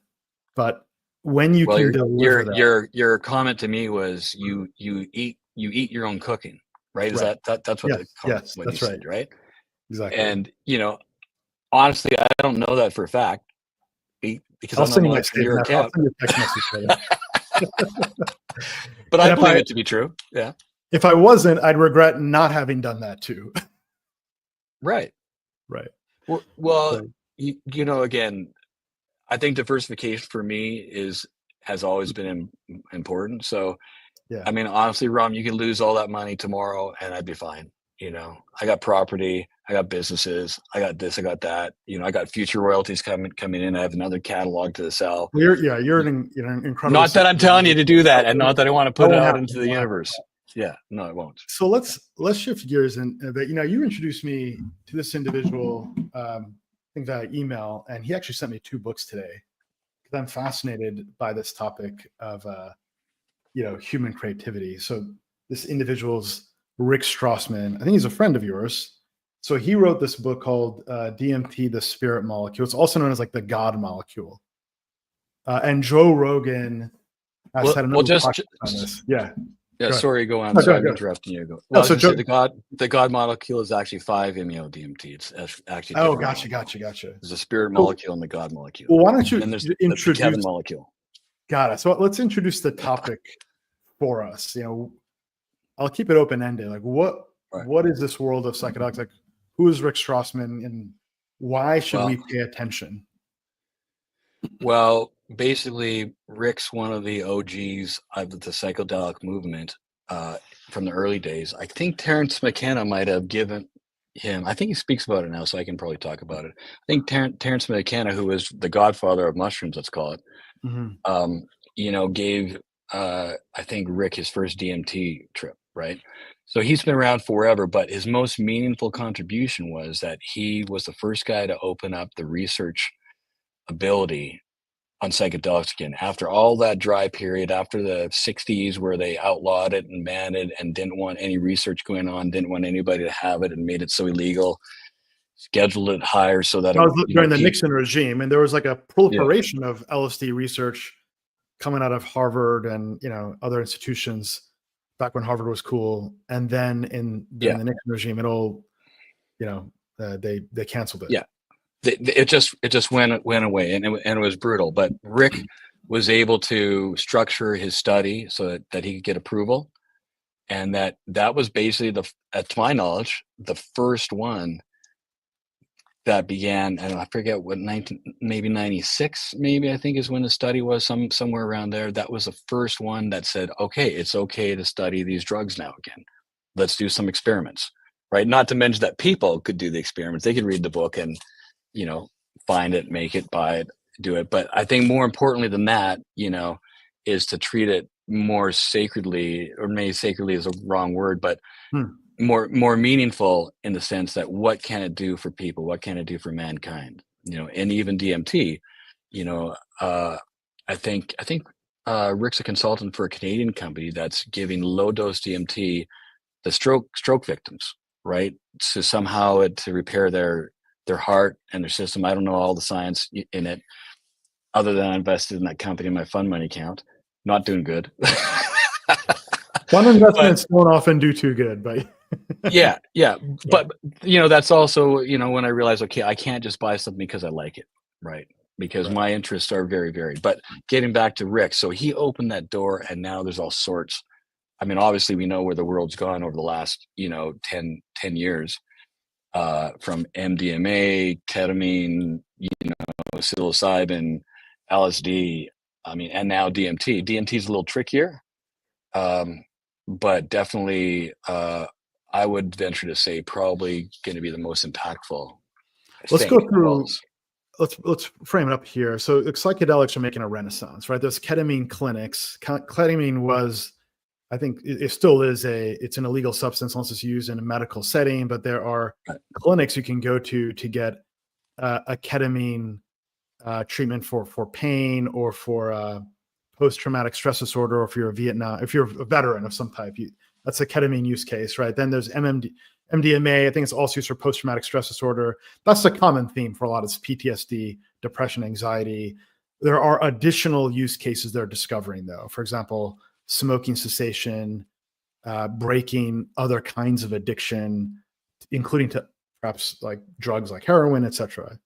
So it's making a renaissance, right? So Johns Hopkins, Imperial College, NY. My job is to find trends, figure out, can I invest against them? Is there anything to do around this category? So you mentioned Compass Therapeutics, which is a Peter Thiel-backed company. It's gone public. I wouldn't invest in it. They don't make any money. Yeah. But clearly, there's a trend at work here. And now DMT is probably the most interesting of all these psychedelics, right? That these two books are focused on that. Joe Rogan has had a number of podcasts around it. And, when I read a bit of this book from Strasberg, and he talks about experiences with like entities in a different kind of reality. So how do you make sense of what DMT is and what venue that opens up for human experience? Well, I'm not sure anybody just yet has the definitive answer for that, which is so great why they're doing, extended DMT studies now. Because basically, if you're doing true DMT, not ayahuasca DMT, but if you're doing DMT, if you're smoking DMT, DMT is the active ingredient in ayahuasca, one of the active ingredients. Right. But if you're just smoking not pure DMT, you'd mix it with oil or whatever, but let's say that's the only altered substance drug. It's what's called the businessman's trip. It's like half an hour later, you're exactly coherent and ready to go back to work, right? So the trip itself is only like maybe 5 to 10 minutes, right? But in that fast time period, there's so much packed into that. You go into a completely different world that some people would report that they remember that world, or that they feel comfortable in that world, even though the initial shock, it's like a roller coaster. I mean, it's not for the faint of heart in any sense of the word. And still people have different experiences, but generally they're similar, very similar. Some people see the same kind of you can call them entities, spirits, guides. It was Terence McKenna that I think he's the guy that coined the phrase. What was the little guys? The jokers, the little juggler guys, Elves, right? or juggling elves. The owls, right? Many people see the same things. That doesn't necessarily mean that those things are real. So I'm not here to really say anything other than there's something there that needs to be explored and studied. And I'd rather have, a research team doing it than just some guy in his mom's basement. I don't know why it's always in the mom's basement, but Sure. Which also doesn't mean that we can't do our own exploration ourselves. But I have two interests in that. One is truly what's going on in the body, what neurons are firing, what's really happening in your brain, connected to your heart now too. And also, but just what's the spiritual side of that too? How does it really make your life better or not? Is it just a fun trip? Not always fun for people, but is it just mostly a fun trip where you go, wow, that was awesome? That's not enough to me, right? It's definitely not a party drug. And that's the other thing I like about it, is that you can focus on it. It doesn't last for 6 hours, but what is it? It's dependent on how much you take. There's a threshold where it's called the breakthrough. and that not only can you talk to apparent other beings, you can talk to them again on a future trip. But the problem is it only lasts for such a short period of time. You're just trying to get your bearings and just trying to get acclimated to it all, and then you're shot out again, right? So now they're doing long-term studies, which Dr. Rick Strassman has, started that whole idea and the protocol for IV interjection. He has a drip of DMT, so it's a continuous experience. By the way, so DMT is also produced endogenously by the body. It's in your lungs, it's in your brain, it's in low quantities, and it's metabolized very quickly. There's some people, I don't know if this is backed by evidence or not, some people say that like near death as a release of DMT, and people have some kind of experience around that. And obviously during near death experiences, you have some experience with other entities. These are things that people don't have no subjective experience of unless you've lived it. So it's hard to relate to it. But this is the kind of the storytelling around it. But go ahead. No, that's a great point. I mean, the key points you said was that it's naturally in our bodies, so it's not a foreign substance. Even though you can synthetically make it, but it's already in our bodies. So some people would say that the mystics of old and the meditators of old, people who can meditate really strongly, are stimulating their own DMT production in their bodies so they can have these trips. It's very much related and compared to end of life. Those you died and you came back to life. Some people go into the light. They're all moving into the light, so they feel that it's a near death experience, even though you're not physically near dying. But they would definitely compare it to that. And so again, I'm saying some people because I'm not sure where I sit on all this philosophy. I just want to know more. But many people believe you're kind of shot out of this simulation back towards the home place of where humanity or consciousness is from. Right? These are heavier topics, and I'm certainly not qualified to. I think you're probably you're as qualified as any other human being. Well, I mean, you're also an artist. If you're probably better qualified because you have different modes of expression than most people. Well, I think for me, I have a slightly different angle. Even something like everybody concentrates and everybody talks about the visuals, right? What they're seeing, because if you just take a little bit of DMT, you get complete geometry flashing at you, maybe slightly like a psilocybin LSD type thing, but just on a whole different level, on a whole different planet, right? But it comes at you so fast. For me, it just happens too fast that I'm not what Andrew Gallimore would call a great pilot. I'm not a great pilot because it's happening too fast. Who's Andrew Gallimore? Oh, sorry. Andrew Gallimore is another neurologist that with Rick Strassman combined to create the protocol for the extended DMT trip, where they put someone under the influence of DMT for 30 minutes to an hour. And so, he's a writer as well. He's got a book called Alien Insect Theory. But he's also an amazing learned scientist who is more interested in what are the neurons. I mean, I took a neurology course that he had online to see what the psychedelics are really doing to our brain, so I could understand what a neuron even is. The halves of the brain. So he would say that probably that I'm not a good pilot. Where was I going with that? I can't remember why I was telling you that. So DMT, you're saying, hey, look, you're exiting a current simulation and you're into potentially the home space. Is that right? Right. So people say when they get there, they don't feel that it's a new place. They feel like they've been there before. Much like I think near-death experience, where you feel the love, you feel the joy, that sort of thing, right? But for me, I would be more interested in the extended stay so I can get acclimated to it. I can experience it in a different way than just being shot like a rocket into the zone and then back. Oh yeah, I remember exactly what I was talking about. So for me, it's a little different because I'm such an audio guy, right? So everything for me, my whole life has been about audio. So what I may or may not have done is put earplugs in when I'm doing the trip, because I want it to be purely just not influenced by anything, right? Mhm. As pure as it can possibly be. So you And block out the sound with yeah, the I earplugs. put earplugs in, and then I put those Apple, Okay. headphones on Deep top. So headphones. I'm Yeah. not hearing anything other than what's in my own brain, right? Okay. It's not taking the air conditioner and Like a converting sensory that in. deprivation tank, which is a kind of another Yeah, technique used in meditation. exactly. Which is why all these things kind of link up to all those Mhm. things. And Rick Strassman would say, well, in the old days, the prophets would get this kind of inspiration. Now maybe it's people taking psychedelics. I get that.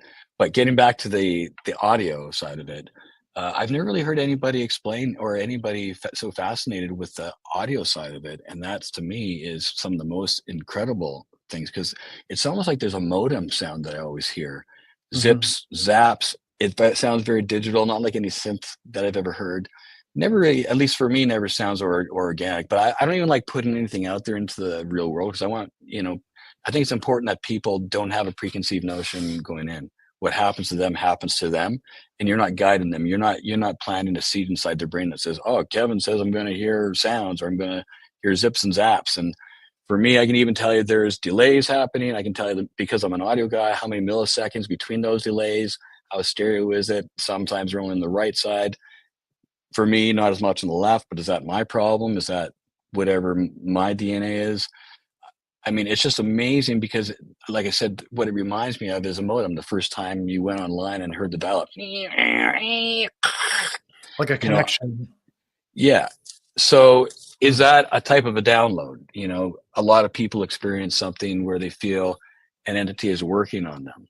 Hmm. You know, I forget what's the mantis, a praying mantis is like almost on top of you, Huh. working on your brain, going through your mouth. Again, some of the same kind of alien encounters that people have had, Hmm. and have talked about too. Maybe it's all in our mind. I'm not here to tell you that I have the answers. Well, I'd say It's like just there's definitely traditions in human history. I go back to the Greek, and I studied philosophy in undergrad, and I grew up reading Greek mythology. As I mentioned, like the first sentence is an invocation to the muse for creativity. They're invoking or channeling some kind of a spirit. You had the Delphiad oracle, who was drugged up on something. We don't know what, but something. And if you I'll have to post in the thread underneath this some of the poetry and the writing that comes out of there. But I'm fairly convinced Plato was taking like psychedelics, intuiting geometric forms, right? He has this idea of the Platonic forms, which are immutable and changing, and so how did they come up with all those brilliant ideas and all the brilliant math? this That the age of science. Archimedes, right? I mean, and it's Pythagoras. not just there. I mean, it's everywhere where they're talking about the Bible and the burning bush. Moses at the top of the mountain and the burning bush, and then you find out where it was, and you find out that it could have been the acacia bush that has DMT in it, a high degree, that if you burn it. I mean, I'm not saying that that's what happened. I'm just saying that throughout any history, even things like the Masons, Mhm, the early days of them, or the Templars. mhm. I mean, there's definitely literature where they're talking about psychedelics for Yeah, sure. for sure. Like in Um, the Rig Veda is an ancient Vedic text, like millennia right, years old, and they have this substance they talk about called soma. And we have no idea what the soma is. right. But if you look at like Graham Hancock, who's a super interesting historian, by the way, and I had a chance to meet him, really interesting individual, dynamic, creative, certainly non-consensus thinker. His view is that this is some kind of psychedelic. And if you go to like the ancient art, you'll see like these caves that are 40,000 years old, and there's someone drew a mushroom on a wall. Exactly. You see like there's 6 people around this mushroom in the center. Clearly, there's been a historical thread between natural psychedelics and human evolution that has been lost, and maybe is being rediscovered with the science of like Dr. Strassman, what they're doing at Johns Hopkins and NYU. Yeah. And they're seeing impact on post-traumatic stress disorder, which is very serious. Yeah. Um, That's actually originally where I was attracted to it all, because as a kid, as a young adult, I really didn't do any drugs ever. So that wasn't my wheelhouse. I mean, I was the sober guy in the room, right? Right. But you start at that time, as of 20 years ago, start reading how is PTSD affected by LSD? And not that I had it, but I thought that's just crazy. Isn't that the drug that said this is your brain on drugs, and then they crack an egg into the pan, and Right. that's what happens? Right. Right. They didn't say you could get your PTSD cured on that drug.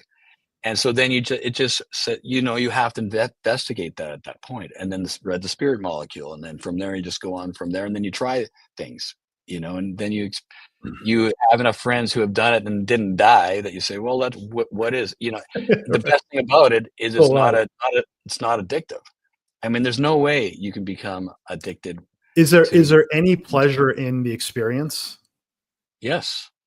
What is that? Depending on, What is well, that? here's, if you're talking about DMT and not, psilocybin or those kind of things, if you're Sure. truly talking about DMT, if you read the book, with Strassman's first, research there with his first experiment, I don't know what the exact percentage of it, maybe 90% of the people had amazing trips, were able to speak to people. You sometimes, a lot of times it's a very feminine presence that you're feeling, of a warm kind of warmth of love and a warmth of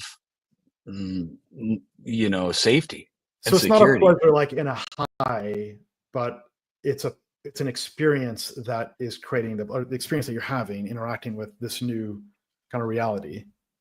Well, it can be a little bit of a body high too, but that's definitely not why anybody is Okay. taking it. There's better ways of getting a body high Okay. than being shot through a Go for a run. cannon Right. into a completely different world Got and it. then being sucked back out of it. So, I have to, and it's different for everybody. And honestly, it can be different every time in a sense too. There's some guys in Strassman's first, experiment that, I don't even want to put this out there for people, but had a very bad sexual experience in the trip, right? Now, that was probably more related to his issues, and that's the wonderful thing about psychedelics in general, particularly mushrooms, though, is that you're going to get the trip that you need, not the trip that you want. And so, The trip that you mushrooms need, have not the been, trip that you want. Can you double click on that? What that means? yeah, for sure. Well, what does everybody want? Everybody wants the euphoria and wants to feel the best they've ever felt, right? But sometimes mushrooms might make you feel the worst you've ever felt, because you got to deal with some issues like the PTSD thing. I mean, that's why it works for PTSD, because it focuses all the trauma that you need to get focused in a short period of time, where you feel heavy, deep emotion all at once. So you don't have to go through 6 months of therapy feeling it in little bits, right? It says, this is what you're going through. And I mean, I don't have PTSD, so I can't even say it's about me, but for other people, that my friends, that it has really helped, they go through it, that journey, it's almost like 6 months of therapy in 6 hours, kind of thing. So, and you might feel emotional. You might be crying the entire time. I had a good friend that I was, taking through a trip, and she was crying for some time, but then you come to and you go, oh, I feel so much better now. It's almost like your mind worked its way through it. Like a Right? catharsis or Yes. processing. You needed to grieve, all the stages of grief all at once. You needed to grieve. You needed to be okay with it. You needed to move on.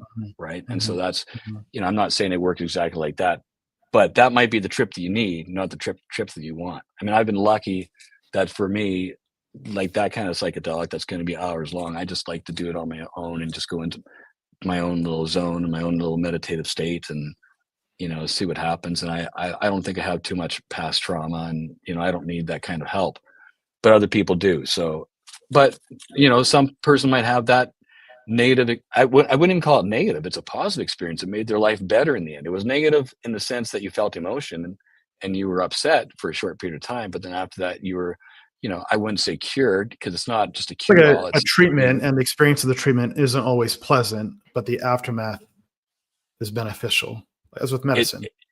It should, in most cases, it will probably help, unless you're unprepared for it, unless you don't have guidance, unless you don't have somebody with you, a good trip sitter, someone who's been there before and that knows it. So you need help. You can't, unless you're really done, the knowledge and the education, yourself, it's good to have, a partner there. Well, look, I think the idea that we live in a simulation, I'd be on the side of the statement that that's true. You know, one of the things that I find always fascinating is the existence of dreams. You know, we go to bed at night, we enter a new world where we have the experience of phenomena, of sensation, of all the senses. We even have the experience of a new identity sometimes. And I've been lucky enough to have a handful, just a handful of lucid dreams. The first I ever had happened to be around Thanksgiving, by the way. And it was an incredible blessing because when you have a lucid dream, this is not a vivid dream. You know, a vivid dream for the audience is when you have vivid colors and vivid sounds, and maybe you have good recall. A lucid dream is when you have full conscious awareness in the dream that you are dreaming. You can say, I'm dreaming. And in a lucid dream, you can even shape reality. You can become a creator and bend reality. You can imagine a new dreamscape. You can also interact with other characters in the dream, some of which appear to be like NPCs, non-player characters, like people in a video game, Right. that they're going from A to B. But others aren't like that. You poke them, they poke you back in surprising ways that you can't anticipate. Meanwhile, all this is the product of your mind nominally. It's like, what is going on here? How can you be surprised by yourself in a reality that you woke into in a dream? And then we wake up the next day and we take it for granted. If Ram was czar, the existence and presence of dreams would be the front page of the Wall Street Journal and Bloomberg every day. We all go to bed hallucinating. We dismiss it. But then what you're telling me about this DMT experience seems to me like what might be like a waking dream. A dream where there's some conscious recall, memory experience, there's agency, there's interaction with other entities and parties. I've never had this breakthrough experience. I'm just trying to intuit with the vocabulary, that I have to make sense and process it. Yeah, I would be. It's not like that for me. Some people may think of that. To me, it seems like a dream for me is, and particularly in a lucid dream. And we've talked about that. Is that I've been fortunate myself, and it's only happening more and more frequently in a certain sense. In fact, after you were here that last time, and we talked about it at dinner that time, that night I had a lucid dream. No way. It was uneventful and nothing to report. But as you know, I've had lucid dreams where the best ones are where you have a lucid dream. And for me, and I'm definitely going to put this out there for people, is that if because this is what helped me, this is what my son told me, is that if you're in a dream, if you can try to remember, the best way to know in any situation, even now, is to look away from the person 3 times. And if they start changing, when you look back, you're in a lucid dream. So you immediately know you're in a lucid dream, and then you can take action and do what you want in that dream, right? So that's pretty fantastic for me, where I've been able to have a conversation, not unlike DMT, with a person in my dream. But to me, it always seems, I can't say it seems like it's myself. I guess it's just my own thought process of it's got to be coming from myself, because I'm sleeping and it's a dream and I'm making it up. Now, it doesn't mean I am making it up. I mean, it could be the same thing as what we were talking about, the inspiration, the muse, something gets connected to you at dreams. That's when your memory starts taking shape. That's when your learning starts taking shape. And maybe that's when your inspiration starts happening too. That's even that space in between the sleep and awake. So one of the times I had a lucid dream, again, I've only had a handful of times, but they've all been precious. I asked, I don't know who, I just asked this guy, I said, and I was into Radiohead at the time. Best karaoke songs are Radiohead songs, in my opinion. But anyway, I said, if you can sing them, that'd be amazing. To hear you sing a Radiohead song, I would pay money. Next time I'm in Vegas, we'll do that. Or you're in New York, we'll go to 8th Street, St. Mark's Place. I know a place. Okay. So, but I asked to hear a Radiohead song, and I heard a Radiohead song, but it was not a Radiohead song that they had ever produced. But listening to it, you knew it had the signature of Radiohead, and it was beautiful. Wow. It was incredible.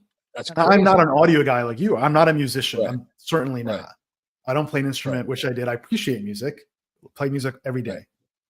Right. So, really the theme of this conversation about like human creativity, how to access it, unlock it, and experiences of it. And I think there's a lot more to kind of understand and discover here. by the way, this is a book I'm sharing the screen. It's called Dream Yo. This is a guy, grew up in the I United see that, yeah. States, went to Tibet, became a monk, went through the traditions, and we really don't understand what these Buddhist monks are doing on the mountains of Tibet. And he unpacks that. And dreaming is a big part of this, actually. They have their waking experience, and then they have their dreaming waking experience. They're always on in some kind of reality, one way or another. So this is a great introduction to lucid dreaming. There are quite a few books that introduce lucid dreaming, obviously. Stephen from Stanford University. But let's get back to DMT now. And, is there an experience that you could share? I know it's a personal question. You don't have to if you don't want to. You could share it in a first party, third party voice. This is all entertainment value anyway. We'll assume it's just kind of fiction, but could you share a story with us, one or two that you had that experience and you felt like sharing it to someone else would be of value? I can tell you that one of my best DMT experiences came about where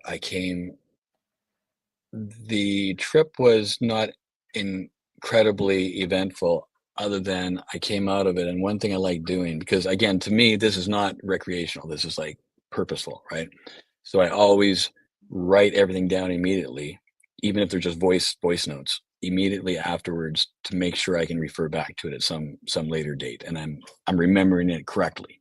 Because as your day goes on, it's just like a dream. You can remember a dream in the morning, and by afternoon you can't remember what it was, other than you heard a Radiohead song. You don't remember what the song was. If you're a musician, you might even be able to write that up, right? But in this particular thing, it was kind of a weird thing where I just remember coming out of it thinking, oh, I'm in the tribe of love. Wasn't some big conversation with anybody. And, you don't need to be on DMT to recognize that humanity is basically in all best cases, is the tribe of love, right? It's about, that is the goal. That is who we are, in my opinion, inherently, right? So that was pretty meaningful, but I'll tell you another, better story. My first mushroom trip, which I did at home, of course, and I'd taken mushrooms, and I just felt that I needed some time for myself. And so my wife at the time had a little art room in the backyard, so I went back in the art room. She left a radio on, and I go down there to lie down and kind of go through it. And all of a sudden on the radio, there's Terrence McKenna. There's this, I didn't know who it was at the time, but there was a voice. And it was like some dance artist had sampled Terrence McKenna. I don't know if it was Spongler or someone like that, had sampled Terrence McKenna's voice and put it in their music. And I'm thinking, who is this guy? I'm on my first trip and he's talking about mushrooms. I didn't, she didn't leave that on there. It wasn't a playlist. It was just, she was painting, probably had the radio on, and now there's like, that song.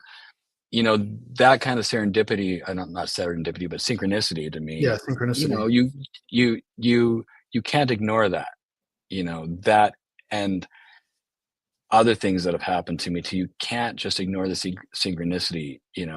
Even of our meeting, some of the things that we've talked about. I mean, it's crazy how much we had in common when you're just some guy found on a financial podcast, right?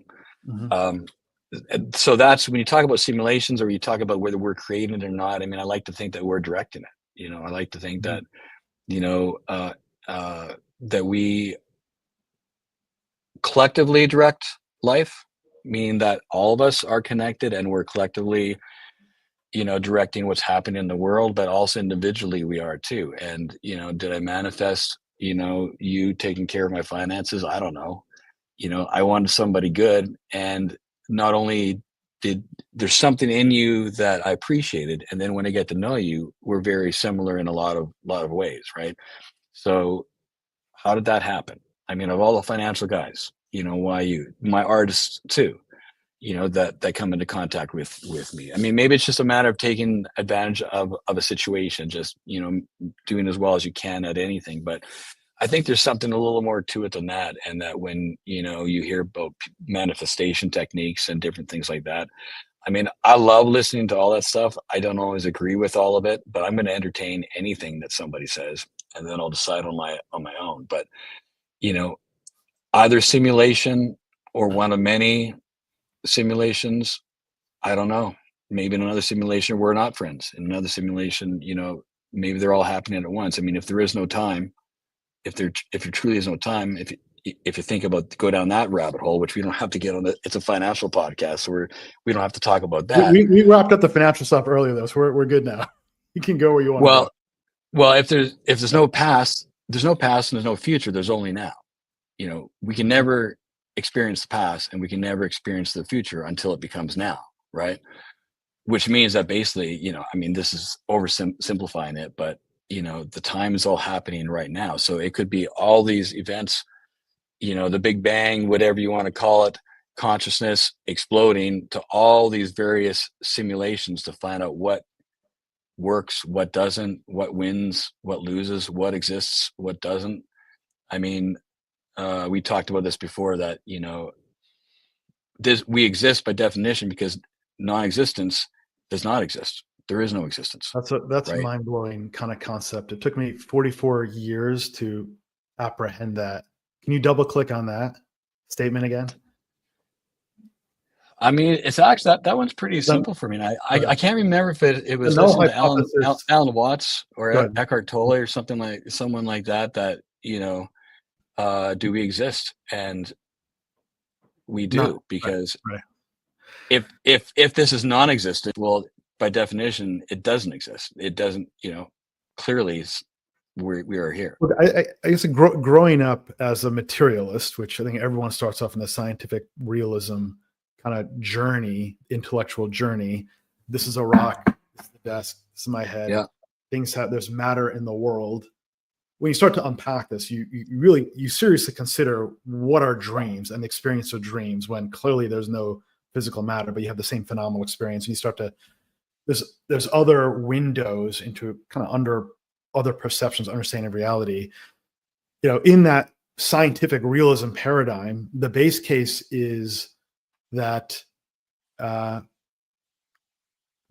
why anything? Why is there something rather than nothing? Why isn't the null hypothesis nothingness? Right. And in philosophy, this is one of the three big problems. It's called the problem of existence. I gotta shudder down my spine just saying the problem of existence. Why existence? Not even why existence. It's how existence. I don't even mean from like a divine sense, but just like you go from 0 to 1. Or if it's 1, was it always 1? And then how? Like our brains can't comprehend that. So what's interesting is maybe the null hypothesis is actually existence. It's an inversion. The base case scenario is existence because we can't conceive of that which doesn't exist. I can't even conceive. What does it mean to conceive of nothingness? I imagine like a black void in my mind's eye. That is something, though. It has properties. It extends in time and space. Extends certainly in space. It has color. It could be a void of white or black. It has properties. That's not nothing. It's so incredibly complicated because it's only because of nothingness that we do exist. It's only because of nothingness that you can define anything. If you're making a painting, unless it's the Black Album, it's just a black, cover. There's nothing that exists until there's a spark of light of some sort, a spark of light to break up the nothingness, right?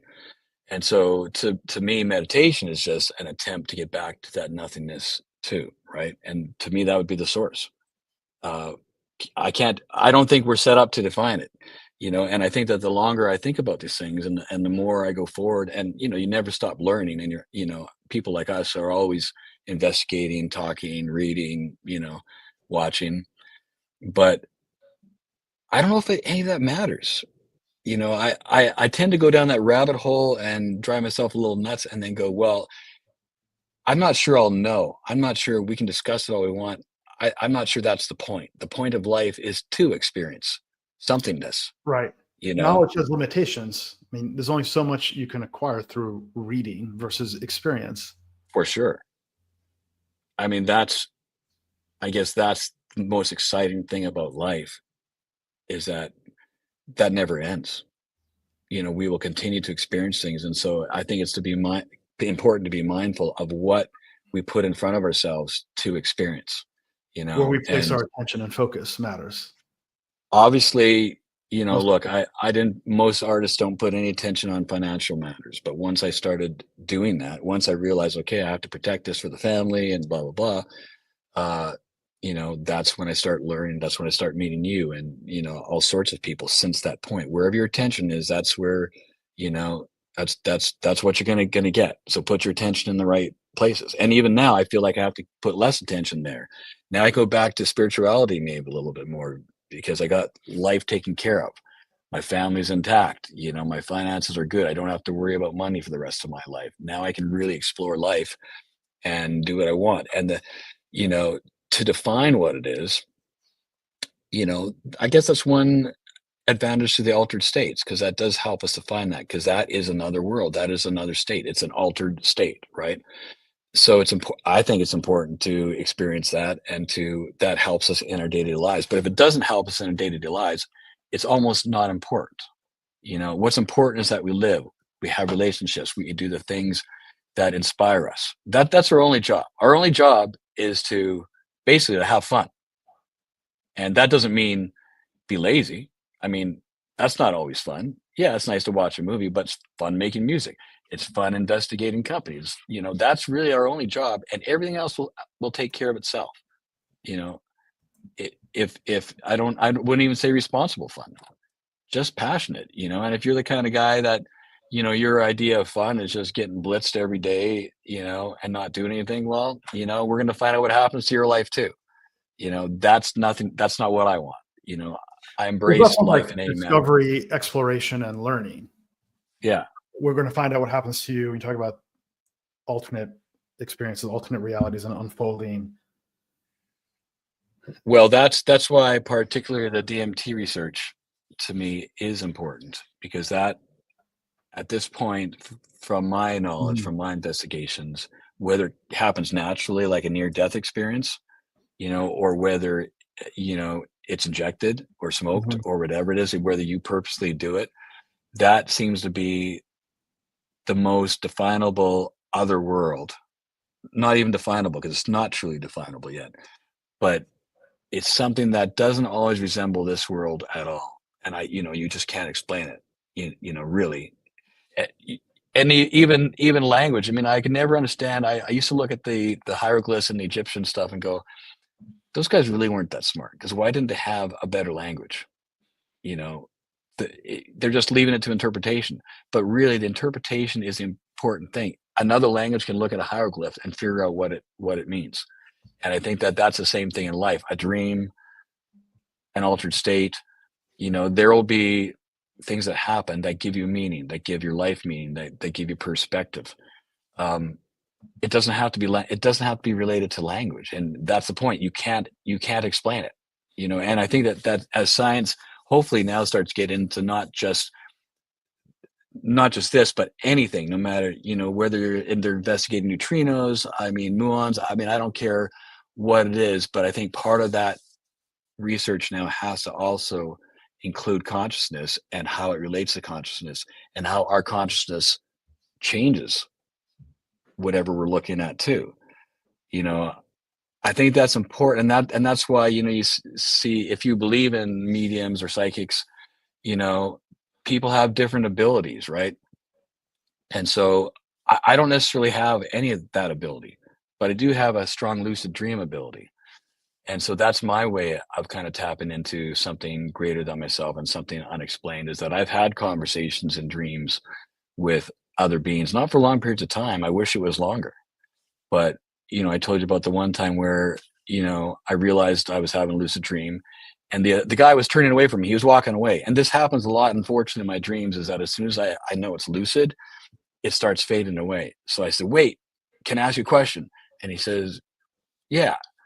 I says, and I know it's in a dream because I'm in a lucid dream. I said, do you even have a heart? Like, what are you? He says, how do you know you have a heart?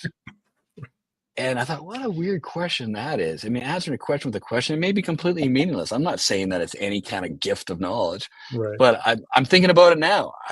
That happened, years ago. I'm still thinking about it and talking about it. You know, I mean, who knows if we're the AI of the future and organic AI, say, created, and it's just a fractal over and over again. We're just going into the same thing. Look, you look at SimCity, that video game from years past. That's a processor. That's a processing board. You know, I mean, you can just keep going that road of similarities and what is real, what's not real. I don't know. All that real is right now I'm talking to you. But am I? You're on the computer. Maybe you're still in my mind. Maybe this is a dream. Got to look away three times now. Well, certainly, You haven't changed. fractals are part of reality. No question about that. The universe is fractal in nature, whether it's ferns or the distribution of galaxies. Completely. If you look at the distance between electron orbitals, it's fractal in nature. So this is really beautiful. I really appreciate your time here, and Thanksgiving is my favorite holiday. So I'm grateful to have you as a client and as a guest and a friend here on our show. Thank you for spending time with all of us today. I'm thankful of you and your company, and knowing that, you know, there may become a time where I just send you an email and going, I'll see you in a year. Take care of things. Don't burn the house down, and not care. I have that confidence now. But let me suggest to you, with your interest as well, that you need to have a better guest than me on if you want to talk about psychedelics and we'll interview your friend Rick Strassman, and I'll have you join me on that because you're a better navigator than I'll be. But I think that'll be a lot of fun. I think it'll be really interesting to learn more about. Well, Rick's a great guy because he had the experience first, and then he investigated it, and now he has a completely different meaning of the science of it too. So he's an interesting guy to talk to. I love it. Look, we're just trying to figure out what the hell is reality. What are we doing here? What's the meaning of life? That's what the question I just don't think we're going to figure it out. I mean, hopefully, maybe someone will figure it out and let me know. If you meet that guy, let me know. Right. But in the meantime, I'm going to have as much fun and enjoy life as much as I can. Terrific. What else can you do?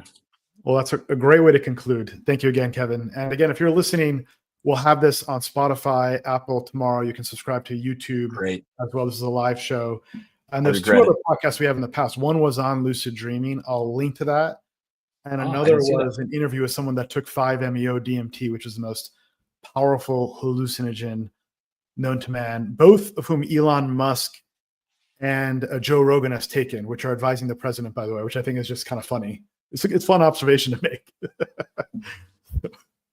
I know we wrapped it up, but I just want to say that I don't think you can overshadow, or you can overstate the fact that a guy like Steve Jobs, held psychedelics in his top 3 experiences in his life of meaning. Lots of brilliant people have it doesn't mean you got to do it for the rest of your life. One time, sometimes all it takes. Just flip that switch. I'm not telling anybody to do it, of course. Nor have I done it. No medical advice. Entertainment only. Non-financial advice. Steve Jobs did it. He said he did. Elon Musk did it. He said he did. They're not dummies. We'll leave it there. Thank you so much, Kevin. The Beatles did it. Right. And now we have Across the Universe and Strawberry Fields, right? Wow. Yeah. All right. Forever. All right. Thank you, Kevin. Appreciate you, Ron. Thank you.